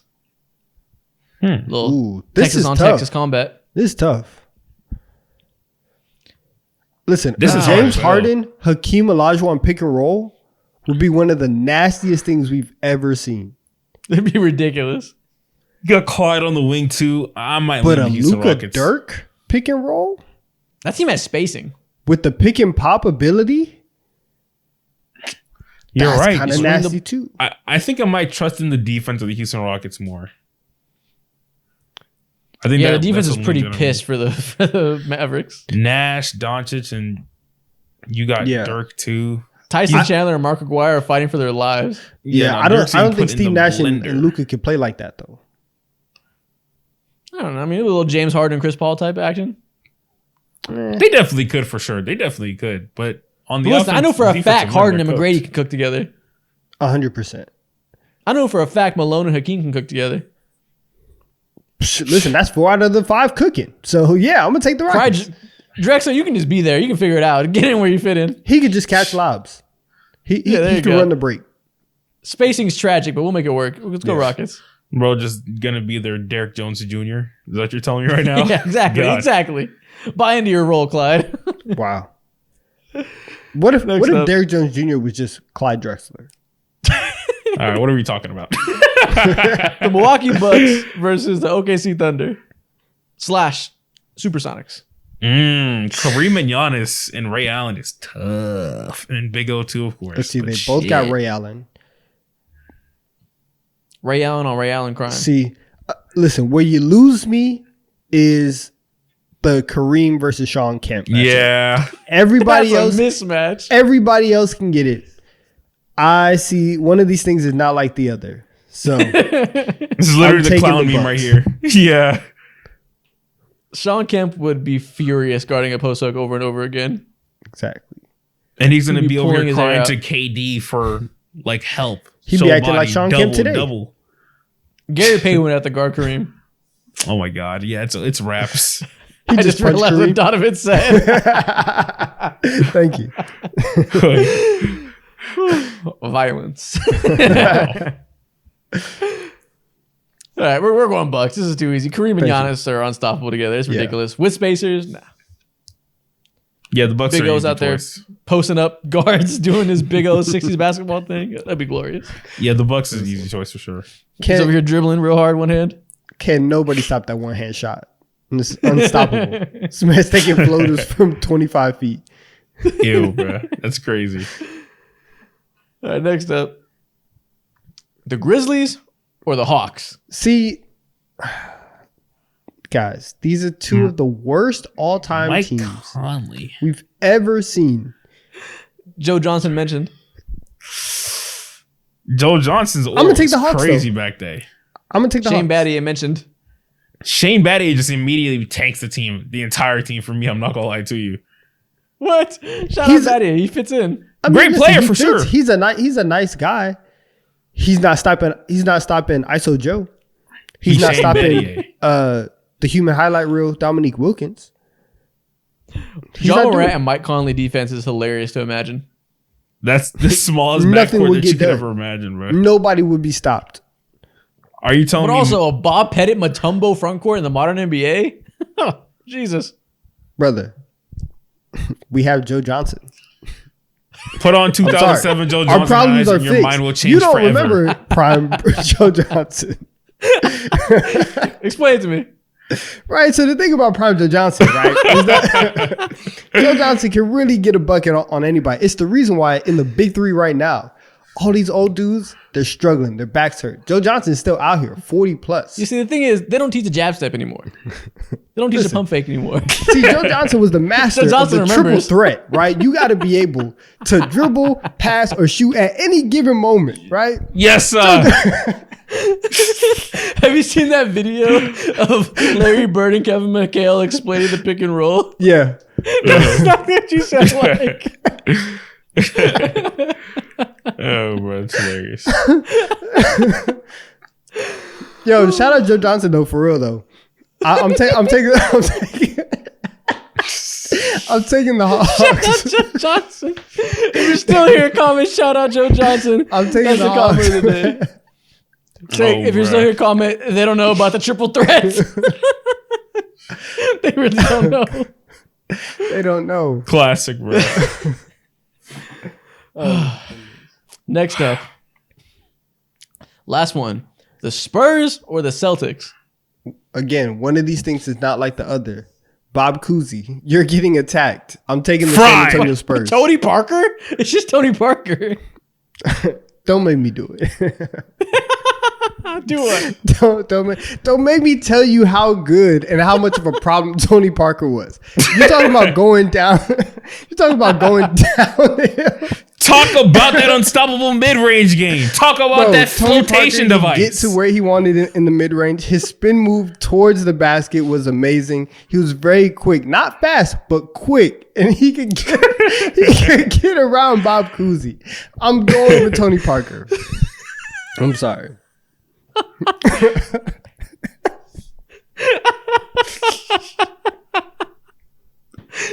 can't fucking breathe. The cumulative Hold effect on, of what's man. going on. It's probably is the killing me. stupidest thing I've ever done. Hold on.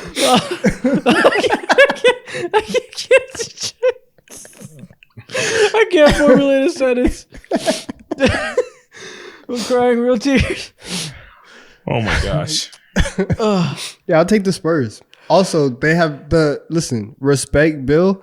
He can't provide the same offense that Tim or Dave Robinson can. So Jason mismatch. Tatum and Paul Pierce trying to guard George Gervin and Tim Duncan. Yeah, It's they're a getting cooked. nightmare. Mismatch. Paul Pierce, man, he's gonna have a really bad night that night. Oh my goodness. Oh my god. He just raps. Wow. Yeah, man. That's a show. That's the show. This is the end of the episode. If you're still We'll here, see, comment they don't know about the triple threat. Comment shout out Joe Johnson, ISO Joe. Check out the Crayon Eater merch. If you bought some, let us know. I'm sure we'll do a giveaway soon on Twitter, so be sure to follow at the Deep 3 Podcast. Follow all of us individually, especially me. I don't really care if you follow them, but follow me. Munch. We'll see y'all next week.